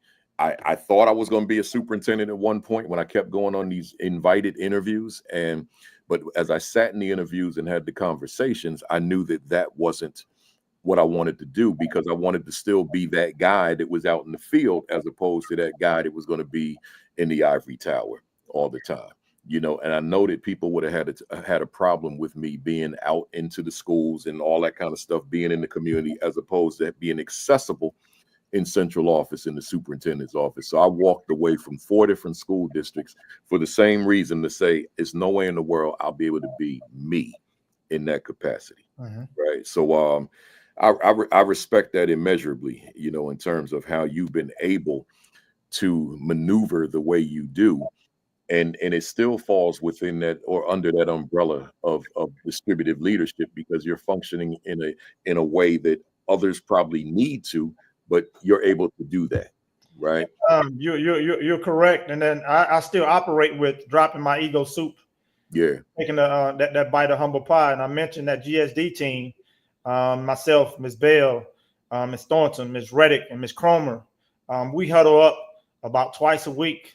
Not only do we check on each other, but we share knowledge, and all of us are always taking notes when we're around one another, and we always able to provide each other with something that we didn't know every single time. And I'll be remiss if I didn't mention this one, Kafele, when I talk about distributive leadership, and I gave you an example with Dr. Toombs, Ms. Hardaway, and our custodian and our football coach at the school. You have to operate with what I call a 70% rule. That 70% rule, if they can do it 70%, at least 70% of what you can do, give it to them. Yeah. Give it to them. Now, you just can't go around and say, I need you to be in charge of this. Right. You have to, that takes some background knowledge, and you have to have a knowledge of those you're distributing the leadership to. Yeah. Then you got to continue coaching, because now you're putting somebody in a leadership role. Yes, they are very, very effective with kids, but the kids are the easy part. The grown-ups are the problem. Woo! Right. So how do you teach your colleagues to be as efficient as you are in your classroom? And that's the challenge. And so you always got to be constantly a coach. I just want to repeat what you just said with no added commentary. Just you've empowered somebody, but now you got to continue to coach them. That's just for the fam to say the same thing that Dr. Jackson said. You can't just turn them loose. You know, it's like, you know, one of my pet peeves that we've got this new instructional coach, and then we say, go do this position. You were such a superstar in the classroom. Now go on and be the instructional coach. Well, that's probably not going to work if that coaching is not there simultaneously with creating a culture for instructional coaching, right? So, but if it just, man, you were so good in the classroom, going out here and coach these teachers, it's probably not going to work, right? So that coaching, it just matters. Good stuff. Let's keep moving. So I wrote in my notes. So tell us, what do you mean by distributive leadership? I'm not looking for your scholarly textbook definition. I'm just, according to Dr. Marcus Jackson, you talking to a group of folks on this thread this morning.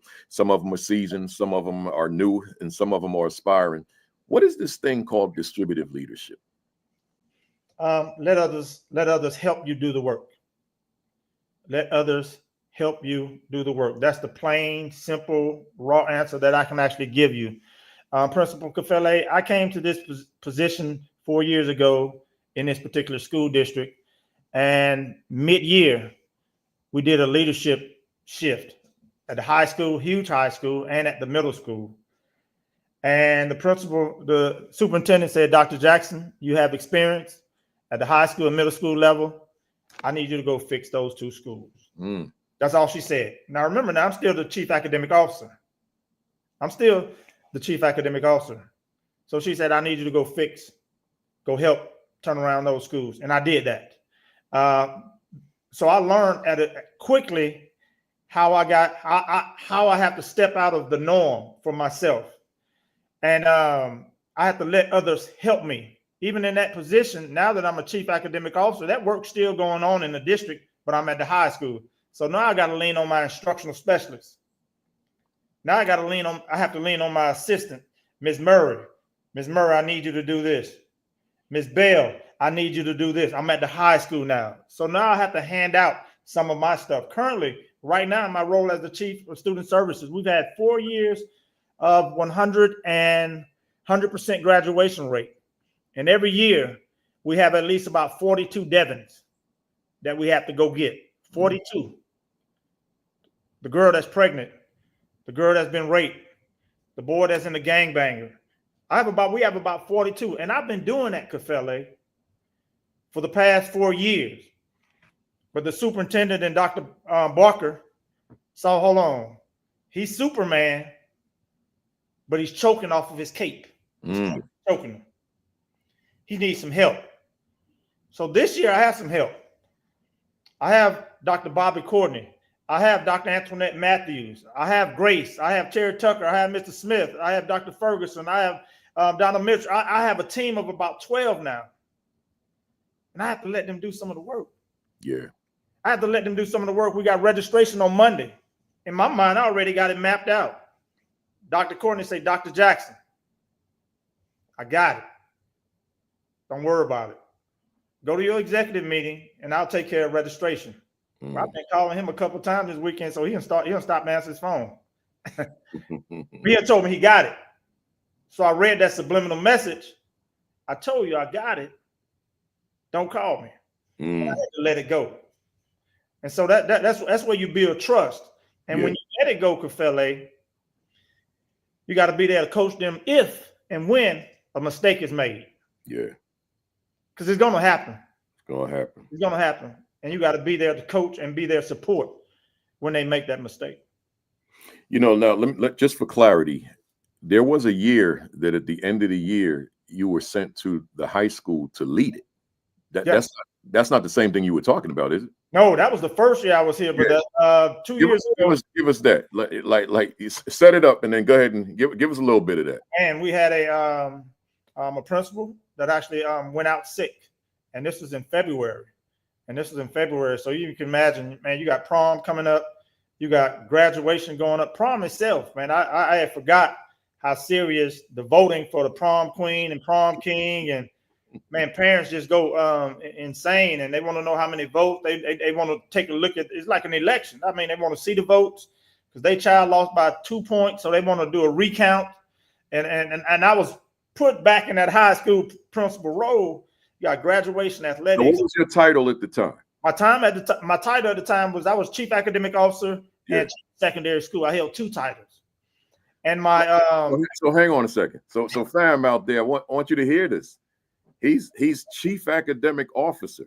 He's number 3 on the organizational chart, and they said we need you to lead a high school. That's almost unfathomable. That's hard to say early in the morning, right? So, but here you are. You had to step out of this role you were in, and go back to doing something you had not done. Correct. In a while, leading a school, and in this case, a high school. Go ahead. But in a position when the superintendent called me in my office and she asked me to do that, I just gave her one response, and it was pretty simple. I told her, and excuse my French, I told her I'll shovel shit with a splinter to win the game. That's what I told her, and she said, go make it happen. So I needed some help at that particular time. And the communication, the chief of communications, Miss Kimberly Simpson, who's very knowledgeable. She went to the high school. I said, I need some help. And she came over there with me. And so this you got the chief academic officer, chief of secondary schools, and you got the chief of communications. We're at the high school because AP was out too. I needed some help. So she came over. So from February to June, I was still going to get Devons. Hold on. How many seniors are not graduating? How many credits they need? Okay. This prom, and Kim took care of all the graduation and planning for all of that. That took a huge lift off my shoulders. And we still made that happen. I think we had 548 students that particular year in that senior class, and all of them graduated. But then at the end of the day, Ms. Simpson and I left at 3:30 because our offices are next to each other. And then we would go to the district office, and we would have a minimum of about 17 sticky notes from the secretary on things that we needed to do. In that particular year, Miss Simpson and I didn't get home till about 7, 8 o'clock at night from February till June. But we made it happen. And we had some of the highest test scores at the high school that particular year. Wow. That's awesome. Let's keep moving. You talk about the disadvantages of micromanaging a learning institution. So again, our topic, Lone Ranger leadership only works in movies, right? So again, you talk about disadvantages of micromanaging a learning institution, and you give us these 7 examples. Let me just list them off. Increase stress and burnout, reduced employee morale, reduced initiative and creativity, stunted professional growth, slower decision-making, narrower perspectives, and finally, a sense of powerfulness among faculty. I know that we're probably going to spill a lot of what I have left on this agenda into the next month, but we'll go as far as we can. Let's break these down. So you got this micromanaging going on. You got this Lone Ranger leadership. You got this leadership making all the decisions and not respecting the intelligence of the folks who are on staff. And it can lead to the first one, increased stress and burnout. What are you saying to us on that one? And I mentioned some of those examples that I gave you at Point South Elementary School that I wasn't noticing. But I could feel the tension. You can actually feel it when you walk into the building, where you pass by a teacher and you say, "Hey, how you doing today, Dr. Toombs?" And they don't speak. I started noticing that was happening with several teachers. Teachers will walk with their head down, or even when I walked by, they would avoid eye contact with me. They wasn't even looking my way. So I had we were headed to burnout, not only for them, but for me too. And Kafeli, at that particular time, I was operating as Superman, or as you actually stated in this particular capacity, the Lone Ranger. But as we were thinking about this topic, and I wrote on this on social media, on my Facebook page, Kafeli, I had to become the Super Friends. And if you remember back in the 70s and the 80s, that Super Friends, where you had the Wonder Twins, and you had Flash, and you had the Green Lantern. Yeah, I had to recognize that everybody in my building had a specific power. And I went from just being Superman to having my team of super friends with me. And I was headed to burnout, man. And these 7 components were actually, I was feeling all of these. Kafeli, during that first 6 weeks of school. I had increased burnout. I had my employee morale was low. There was no creativity because I was telling everybody what to do. The professional growth, that lacked amongst one another. I was bringing people in to talk to them, but there was no professional growth amongst our peers. As I just told you, that GSD team with myself, Ms. Thornton, Ms. Cromer, Ms. Reddick, and Ms. Bell, when we get together, we always walk out with 2 or 3 nuggets that we didn't know. But the teachers need to be able to do that amongst themselves. And I smashed all of that, Kafeli. I smashed it with my ego, my inability to distribute that leadership piece. Wow. Let me pick on another one. Stunted professional growth. As I actually just stated a minute ago, you extinguish the flame of pure learning when you operate in that capacity. Dr. Toombs had the juice from a reading perspective, and she had to teach that to some of our 4th and 5th grade teachers because some of the students didn't have those skills that they had from 3rd. She set that environment up. And that became contagious. Miss Hardaway, her thing was math. That's amazing that I can remember these teachers and what they were good at back in the days. And Miss Tigner, she was good. She used to use the old projectors. What do they call it? Overhead projectors, where every student had to go up and write and annotate the text. And I had to back away from that, and I had to let the teachers lead these sessions. For example, I just met with our new our new administrator to our district, Miss Patrice Ruffin Brown.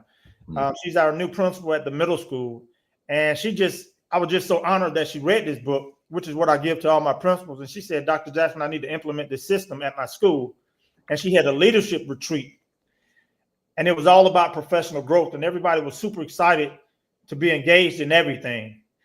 And you have to create some professional growth amongst the teachers at the school, as opposed to just getting something from the district that the district is doing. That's where the magic happens, at the school. Yeah, that's right. That's where it happens. And that's, in my conversations on instructional leadership, the conferences, the podcasts, the institutes, the books, the journals, they're all good. And I'm going back to you because you've inspired so many, just as myself. When you implemented that Afrocentric curriculum, yeah, within you, who was those 2 or 3 people that was an extension that can bring it to the teachers other than you? You can wrap them all. Who were they? Yeah, you want me to give you that name? Who were they? Vincent Stallman was one of them, right?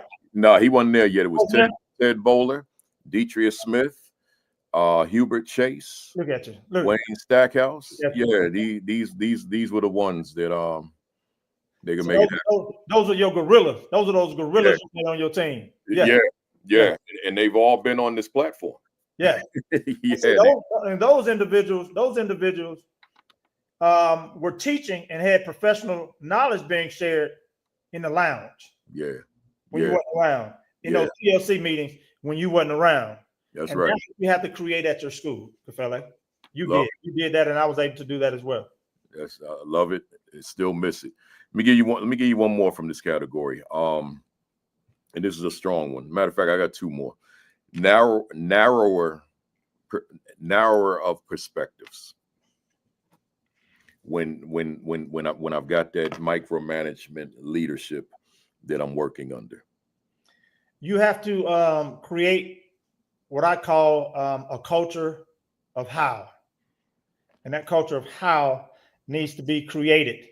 And I gave this example on this platform before, where we was in a professional development session, and a question was asked to one of the instructional coaches. And the instructional coach didn't have that answer. She didn't have the answer. And she was vulnerable. She said, you know what? That's a great question. I don't have that answer. And then she passed it off to me. And she said, Dr. Jackson, are you able to answer that question? I didn't have it. I didn't have the answer, Kafele. I'm the chief academic officer. I didn't have the answer. And then someone in the audience, which was the teacher, she had the answer. And she said, I think I got the answer to that. I think I got that one figured out. And I said, okay, great. Stand up. And she stood up and she answered the question. Boom, home run. And we gave her a round of applause. And what we did, the instructional coach and the chief academic officer at that time, we created what I call a culture of how. At that particular time, everybody had a narrow perspective on what they were doing, a simple narrow perspective, but we created a culture of how. Quick example, this retreat I went to, we just hired a school improvement specialist at our district, former high school principal, middle school principal. He's come with exemplary skills, and he sat in the meeting and he was just listening. And when I came in, he came to me and he said, man, Doc, they got so many things, man. We need to set up a meeting and I need to invite you over.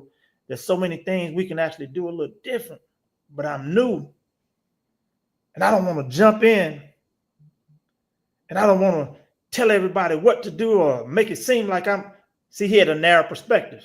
Yeah. And so now I got to get with Miss Thornton, who has to get with that principal, and we have to teach her how to create that culture of how. And we have to teach that school improvement specialist, who now is moving from the district office. Who's moving from the school to the district office. Now he's going to need some coaching from me, Miss Thornton, because he was great at the school level, but now you're at the district level. So automatically, the school level has an us versus them mentality. They had it with me when I first got here, Mm-hmm. but they know the work that I've done now. I got receipts with Devin and many other students. So they know Dr. Jackson, he'll come down here in the valley with us. Yeah. He operate in the valley with us. Miss Thornton gonna operate in the valley. Miss Cromer gonna operate in the valley. Miss Reddy gonna be in the valley. So we have to coach him into stop narrowing his perspective.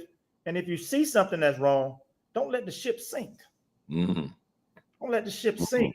And you Yeah. saw it. You saw the hole when it was small. Mm-hmm. You didn't patch it. So we had that discussion, and so we need to get with him and the principal to create that culture of how. But she's brand new, and she's going to continue to do better. I love it. Good stuff. Good stuff. We got one more section. You talk about the COLAC framework, and that's what this book is comprised of. That addresses distributive leadership. And let me give them COLAC again, especially for folks who may have forgotten or folks who weren't on with us on the first session. COLAC framework, COLAC, fam, stands for curriculum, operations, logistics, achievement, and combine culture and climate. Once again, curriculum, operations, logistics, achievement, and then the combination of culture and climate, and that comprises the COLAC framework.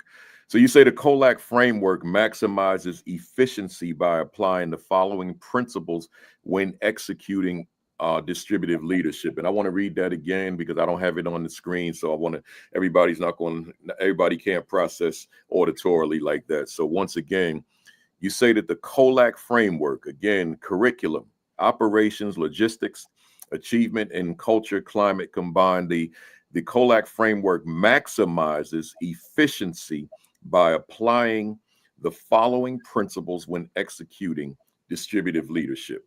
Let's when I list these principles, why don't you touch on each one, and that'll round us out. You don't have to give the full dissertation, just touch on them just to get them something. So that framework is, or those principles are shared leadership roles. Nothing you haven't talked about already. Collaboration and teamwork, expertise-based leadership assignments, result-oriented leadership, communication between teams, adaptive and innovative leadership, consensus building, transparency builds trust.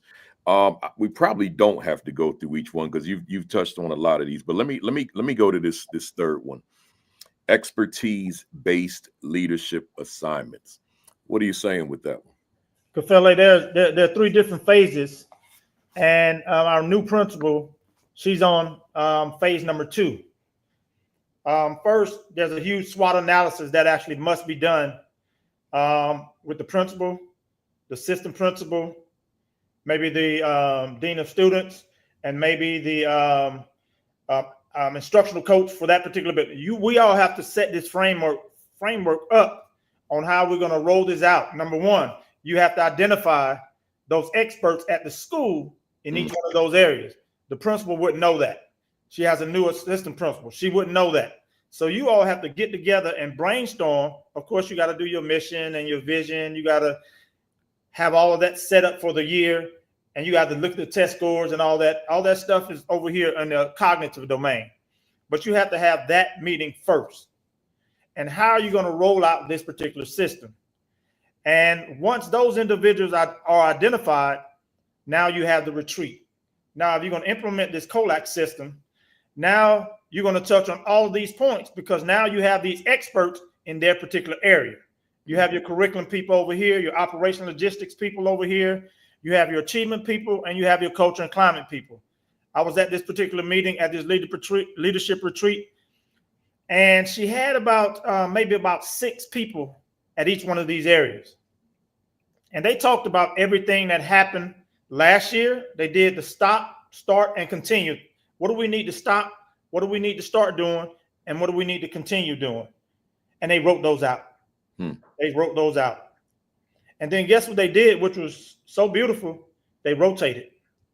So now I got some operational and logistic people coming over to the curriculum session. They're going to have something to think about that you didn't think about. And they're going to write those down. And they did that rotation for about 30 to 45 minutes. Hmm. And now you have a sample product of how we're going to operate from a leadership team at the school. But everybody was super excited, Kafele. And I pulled the principal to the side. I was like, this is some good stuff. And she was like, yes, everybody's so excited. I was like, hold on, time out. There's another layer to it. She was like, what are you talking about? I was like, you got to bring it back to the school. Mm-hmm. You got to bring that back to the school, and you got to create teams and let the teachers pick which team they want to go on to. Everybody in the building has to be a part of this system. Yeah. And so that's coming up next week. And I said, once you do that, you let those individuals, that leader from the curriculum team, the operation team, you let them lead those sessions while you just walk around from session to session. That's distributive leadership. So now she's pushing that work out to those leaders in each one of those 4 areas. Yeah. And guess what? When they go back to pre-planning, the first half of the day, they're going to rotate twice. Curriculum, operational logistics, you go to curriculum first. The second 45 minutes, you're going to operational and logistics. And you're giving input in each one of those areas, because the last 10 minutes of reflection. Is there anything on here that I missed? Because when you ask for teacher input, they're going to see something that you didn't see, because they're down there with the students all the time. Yeah. And so now, once you've completed that process, Kafele, you have input from everybody. And in this day and age, you can take a picture of each one of those charts, and Chat GTP will summarize it for you. Mm-hmm. 30 seconds. And so now you have a living document that everybody in the building had input on. And I give this example all the time. I was a principal. My operational and logistics team principal, Kafele, they did something. They changed the lunch duty, and I didn't even know about it. I didn't even know about it. Wow. The behavior was atrocious for 5th grade lunch duty. So they came up and said, you know what? We're going to keep a teacher on duty. One of us is going to be on duty for lunch, and every week we're going to rotate. I don't know if you remember me telling this example. I do. Every week we're going to rotate. Yeah. And what happened was, and then they take their lunch break after, because the kids go on recess.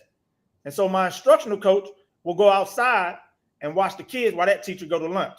I didn't know that was happening. My operational and logistics team made that decision. Somebody found out that I had teachers doing lunch duty, and they went to the superintendent and the labor department and filed a grievance on me, saying that I had teachers working doing lunch duty. So the superintendent came at the school one day with the HR director and human resources, risk management. All of them came up to the building. And I was like, what's going on? And they was like, well, Dr. Jackson, you need to go to your office. Matter of fact, you can go home. Really? I need to meet with your staff. She met with the staff 10 minutes and asked them about, was it true? And they said that wasn't a Dr. Jackson's decision. We made that decision. And they explained this process with them. And Dr. Jackson allows us to lead in these particular areas. And they said, everybody who made this decision on the operational logistics team, stand up. Everybody stood up. The principal called me, the superintendent called me afterwards and said, Dr. Jackson, I don't know what you're doing or what process you got going on, but keep doing your thing. We're tearing up the grievance. But that's an example, and that's that synergy you're talking about that you want to create with this system. Yeah, wow, that's a great example, but it's also a great story. You know, good stuff. You know, June Robertson, she said, what do you do when you have an expert teacher not interested in anything to do with leading? What do you think? Well, you're going to have that. You're going to have that. But you're in situations like that, everybody had to pick a team. So what she will eventually do is get on the team that she's most comfortable with, or he are most comfortable with. And then you're going to have an automatic resistance. They're going to be silent in those particular areas. And then the teachers are going to eventually bring them out of their shell. Hey, Dr. Toombs, do you have any input on this? I've looked at your test scores, and I noticed that all your kids, in regards to drawing inferences and comparing and contrast, on our mid-year assessment, you in the 90th percentile, and out of the 22 kids you got in your class, 8 of them are special needs. Oh, what are you doing? What are you doing? Could you please share, just give us one secret? Could you please give us one secret? And she'll give you one. And then in the next meeting, she's going to give you another. But if you got that resistant teacher on a team and you got another teacher leading that person, you have to equip that leader with that skill set that I just told you. Yeah. Because everybody don't know that. Because she might tell you, no, I don't have nothing to share. What do you do after that? You let her be. And eventually, when everybody's popcorning out, she's going to eventually have to get in. She's going to eventually have to get on the boat. And then there are times, Kafele, where you can either change the people or change the people.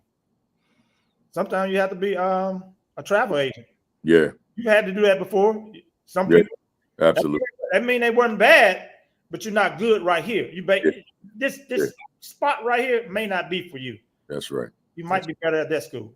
You may be phenomenal, but you're not phenomenal in this building. Yes, correct. But you may shine in the next building. Understood. I got one more, but let me, just for the sake of, because I didn't put them on the screen for the fam out there. These were the 7 areas.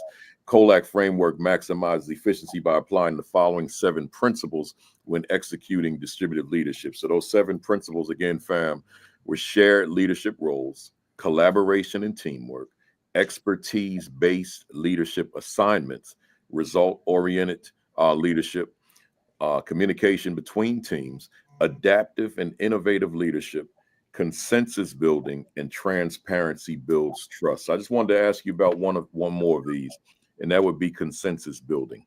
What are your thoughts on how we go about building consensus amongst the team?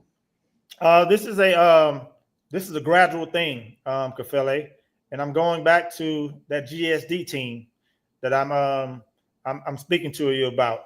Myself, I'm gonna give you an example, and I'd like to give hardcore examples to your question so people can understand that we still go through this at the district level. Ms. Thornton, she was a phenomenal principal of the year, but now she's coming into a new position at the district office, and Ms. Thornton was real quiet at the time. She takes copious notes, highly intelligent. She wants to write down everything. She's crossing all the T's and dotting the I's. At that particular time, myself and Ms. Bell had all of the experience at the district level. And then we added someone else to the team, another phenomenal principal, Ms. Reddick. And boom, she's straight out of the school. And now she's in the leadership, and now she's leading principals. And so now Bell and I have had experience. So now, in order to build consensus, once again, I have to model everything I just told you about. So now I have to sit down with Bell, Reddick, Ms. Cromer, and Thornton, and we all have to sit together. And there are times I intentionally may reveal a weakness of mine or something I didn't know, or I ask a question. Ms. Thornton, what do you think? She's fresh out of the building, and her school is at a high B out of COVID. You think I'm not going to dip into that talent? Yeah. We pulled it to the district office, so I need to ask her, how do you do that? What did you do? What did you do? The RTI process, the MTSS process. Why do you have all those cups up in your room? That's your data collection method.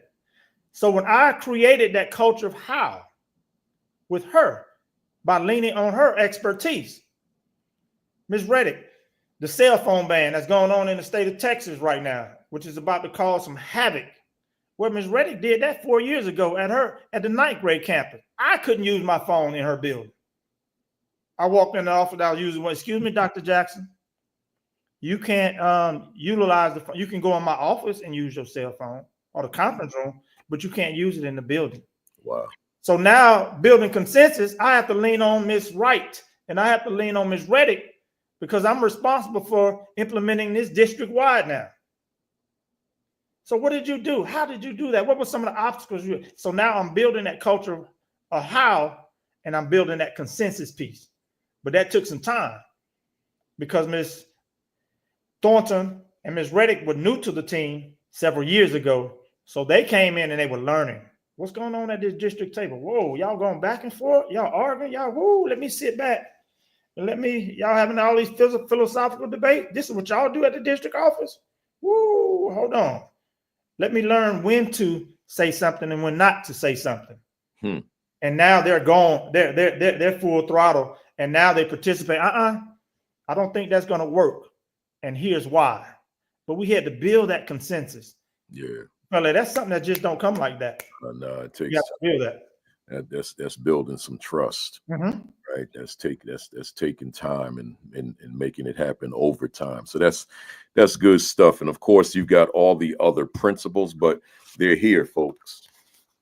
They're here, right? Essential systems for school success, right? You can go to Amazon right now and get yourself a copy. We breaking this book down between April to December, right? So every last Saturday of the month, we call it Dr. J Saturdays, and just going through here talking about these essential systems. The COLAC system is all it comprises this book, right? So get yourself a copy. But before we close out, Doc, any final words as it relates to everything we talked about here?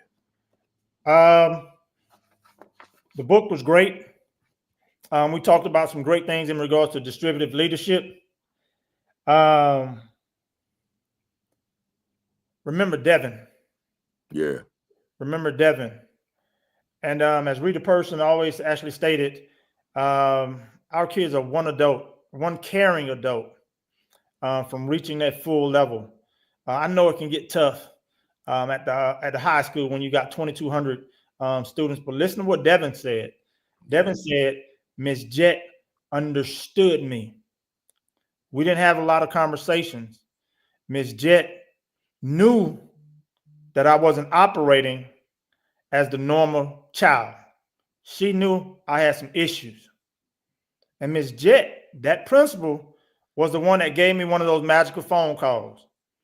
He said, Dr. Jackson, I have one you need to put your hands on. I have one. Yeah. You need to touch. And I already knew what time that was with Ms. Jett. Okay, let me find out what's going on. Yeah. And it took me some time because I couldn't find them. I couldn't put my hands on them. That's where those 78 phone calls came from. Yeah. Because he was staying with the family, and then that family moved to Oklahoma, so now he's back on the street. So I had to find him, and I eventually found him. And just remember Devin's story more than anything. The distributive leadership piece is good. You got some great notes, I'm sure. You can go back and look at this video and reflect. But remember Devin's story, because you have plenty Devins in your schools. Yeah. And they're waiting for you as the principal, assistant principal. And if you work at the district office, you are not exempt. You're not exempt from going and get Devin. That's right. Fella, I can see you right now, man. Your mind, and you're gonna bring these stories in some of your next speeches, man. Because we talk about these things, and I said that to you. You reached back out to me, man, and you was like, "Oh my God!" You was like, "Dude, I respect you so much. I care about you and your leadership. I hold you in a high regard. But to hear a student say everything that you talked about in real time, and to hear it from that person, just brought my respect for you to a whole nother level." That's and right. When I get on here and I talk about these things that in this particular book, I live this. Yeah, I lived it. Yeah. And Devin was able to express that to you guys. And he certainly did. For those of you that tuned in late today and wondering what is meant by Devin, there's a video that I want to ask you as soon as we go off. Just go to the beginning of the video. You can go to any of the platforms: Facebook, X, LinkedIn, or YouTube. and just go back and watch it. It's 12 minutes. It's near the beginning, about maybe, well, I shouldn't say the beginning. It's probably about 20 minutes in, right? 15 or 20 minutes in, and check out the video, and then that you'll have context to what Dr. Jackson is saying when he says Devin, right? I really want you to check this video out. It's an important video to watch. But I also want you to go back to the monologue. Check out the monologue, and I put a lot into these monologues. I think that they're a good addition to the regular discussions that we have. I've been doing the monologues probably from the beginning, but I kind of take them a little bit more seriously now than I used to, as I extract them and make a separate reel of them and put them on Instagram and Facebook and X. So make sure that you go back, if you tuned in late, check out the monologue, which let me tell you what the title of the monologue was. It was let's talk about your relationship with your staff. Or are you talking? And we broke down the staff into all the categories of your staff. So check that out. But other than that, y'all, I appreciate it. Dr. Jackson, how do they get in touch with you if they want to get in touch with you? How do they follow you? How do they invite you to come out and do a seminar, a keynote, any type of talk? What do they do? Yes, you can actually just reach me on X, Twitter at Dr. Mark Jack. You can actually reach out to me on LinkedIn, Facebook, or reach me directly by email at drmarkjack@yahoo.com. I'll put that actually in the thread. That's drmarkjack@yahoo.com. That's drmarkjack@yahoo.com. And I've had several people reached out to me for information after these, and I'm always willing to share information. Good stuff. And then one more time, y'all, the book, Essential Systems for School Success. You can get it right now. It's on Amazon. But also, while you're there, get yourself a copy of 10 Daily Essentials for Principals.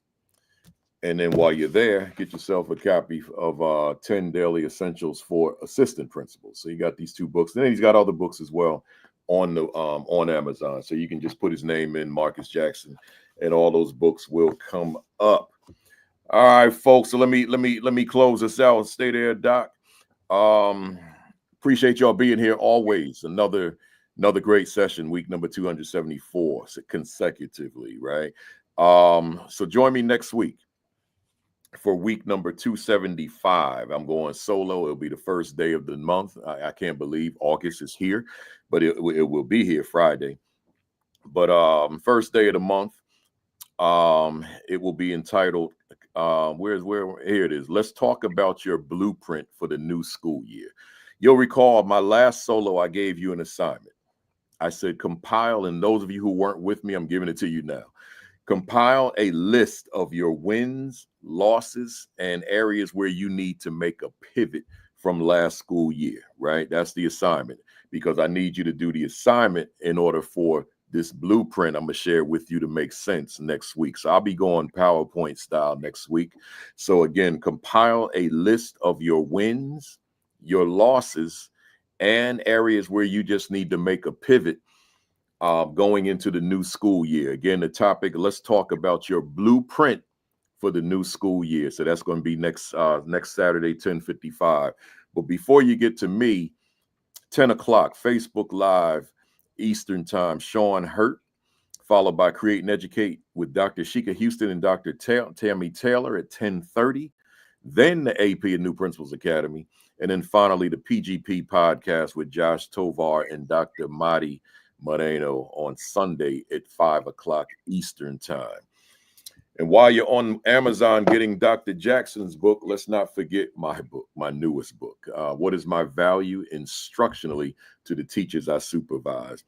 This book is really selling like big time. You know, I'm so proud of the fact that so many school districts are using it with their leadership team. So if you don't have your copy yet, get your copy. You can go to ascd.org. That's my publisher, ascd.org. You can go to amazon.com. You can actually go to barnesandnoble.com. I don't typically advertise them because they don't sell my books in their stores. You have to buy them online. So therefore, I've been holding a grudge for probably a decade now, right? Because that's about a decade. So I don't really promote them, but if that's a company that you buy books from, certainly you can get this from there. But I always say Amazon and ASCD. Subscribe to the AP and New Principals Academy YouTube channel, right? Again, the AP and New Principals Academy YouTube channel. We have 24,200 subscribers. What a blessing. But my goal right now is 25,000. Let's see. Make sure you visit principalcafele.com. And by the way, a lot of people ask, because I see it in the thread, are these videos recorded? Yeah, they're on YouTube, all 274 of them. They're also on Facebook if you want to scroll that far, that deep, and X and LinkedIn. But that, that's a lot of scrolling. Just go to YouTube. They're all there for you. Just hit the live link tab and you'll see them all. But then you'll also see all those other goodies on YouTube, such as the video series I made called Becoming a Best-Selling Author, the video series I made called Becoming a Professional Speaker, the video series on interviewing for the assistant principalship, the video series I made on interviewing for the principalship. There's a lot of free stuff out there, man. I just give, and then God blesses me. Some people say, why you give so much? I say, you don't understand my relationship with my maker, man. I understand it. If I give, I'm going to receive. That's the blessing. That's when it comes. And some of us, I ain't going to preach on here, but some of us understand the expectancy of the blessing, right? See, it's one thing to hope for the blessing, but there's another thing to have expectancy of the blessing. So, I kind of expect those blessings. So I give it. Let me tell you, y'all always know I got some words before I close out, and here we are. I don't know where they come from, but they come, right? Let me tell y'all something. Though just the video series is 9 hours of content, 5 videos on becoming a professional speaker. Let me be brutally honest and frank with you. I can set up seminars in all 50 states throughout the course of the year and charge about $2,000 a head to come in. And I know I'm gonna get the money. I know I'm gonna get the numbers because everybody wants that information. How do I know? Scroll your timeline sometime on Facebook or Instagram and see the volume of people who are charging good money to come and learn how to become a public speaker. Just scroll your feed. You'll see it. And I'm not criticizing any of them. I know most of them. But just scroll the feed and you'll see all these folks who are offering public speaking seminars, but you're going to be paying when you go there. So I know I can charge the $2,000. I'm a 39-year public speaker. I'm going on 40 years in 2026 of doing this work. But I decided, instead of becoming this multi-millionaire on charging all this money, and when I say multi-millionaire, I mean by like making over $1 million a year. I know I can make that money by setting up these seminars, but I decided not to. I said, I'm going to give it away for free on YouTube. Now, somebody in this thread right now, you probably thinking, man, you crazy. Matter of fact, the expression goes, you crazy as hell, right? But that's because you don't understand the expectancy of the blessings. See, and when you come to that level of consciousness, then you know you can give this stuff away because it's going to come right back at you. That's just how the blessings work, baby. That's how they work, So, but we all approach life differently, and that's the way I approach it. I mean, my blessings come from the fact that my calendar stays booked, and I'm able to do a lot of professional development, a lot of keynoting, all that kind of stuff, and I get paid to do that. So I make my money, but in terms of public speaking and writing books, I just refuse. I'm going to give it to you. You just have to discipline yourself to watch it, because that public speaking series is 9 hours. It's on the AP and New Principals Academy YouTube channel, right? So I see you, Dr. Tammy Moore Johnson. So as my man Sean Hurt would say, I'm talking good. So I lost my train of thought with that. So I'm just going to say this, y'all. Oh, I know what I was saying. It's 9 hours. 9 hours of content. Just go to the YouTube channel and scroll down. You'll see it. But then I got the author series. That's 5 hours of content. It's 4 videos. How to become a best-selling author. Like I'm credible. I can write. I can do these things because I've written 14 books, and of the 14, 10 of them have been bestsellers. So I know something about writing, not just books, but best-selling books. But now I said, let me hand it to you on a platter. You just have to discipline yourself to read it and then implement it. And that's key. I mean, not read it, watch it, and then implement. Some of us will watch, but then we won't turn the corner. So you see, this is the watch. You walk in this path of watching, but now you got to turn the corner, baby. And that's the implementation, right? So make sure that that's happening too. Enough. Let me get off this soapbox, y'all. Make sure that your diet is good, your exercise is good, and your virus precautions are good. I'm trying to eat right every day. Of course, sometimes the doctor said I could do some of the other things in moderation. I'm going to see the New York Liberty tonight. They play the Los Angeles Sparks at the Barclays Center Arena in Brooklyn. Yes, I will have a hot dog or two. Yes, I will have a box of popcorn or two, right? So that's the moderation, and then we won't replicate that tomorrow. Tomorrow we'll have the good meal that my wife cooks, right? And then Monday I'm back on the road. So folks in Newport News, I'll see you on Tuesday. Folks in, where am I going after that? I know I'm going somewhere, y'all. Folks in, I don't know where am I. I'm gonna be somewhere, y'all. I'm gonna be somewhere. I know I'm going to North Carolina Papa. Principals Association, but there's somewhere else I'm going. Chattanooga.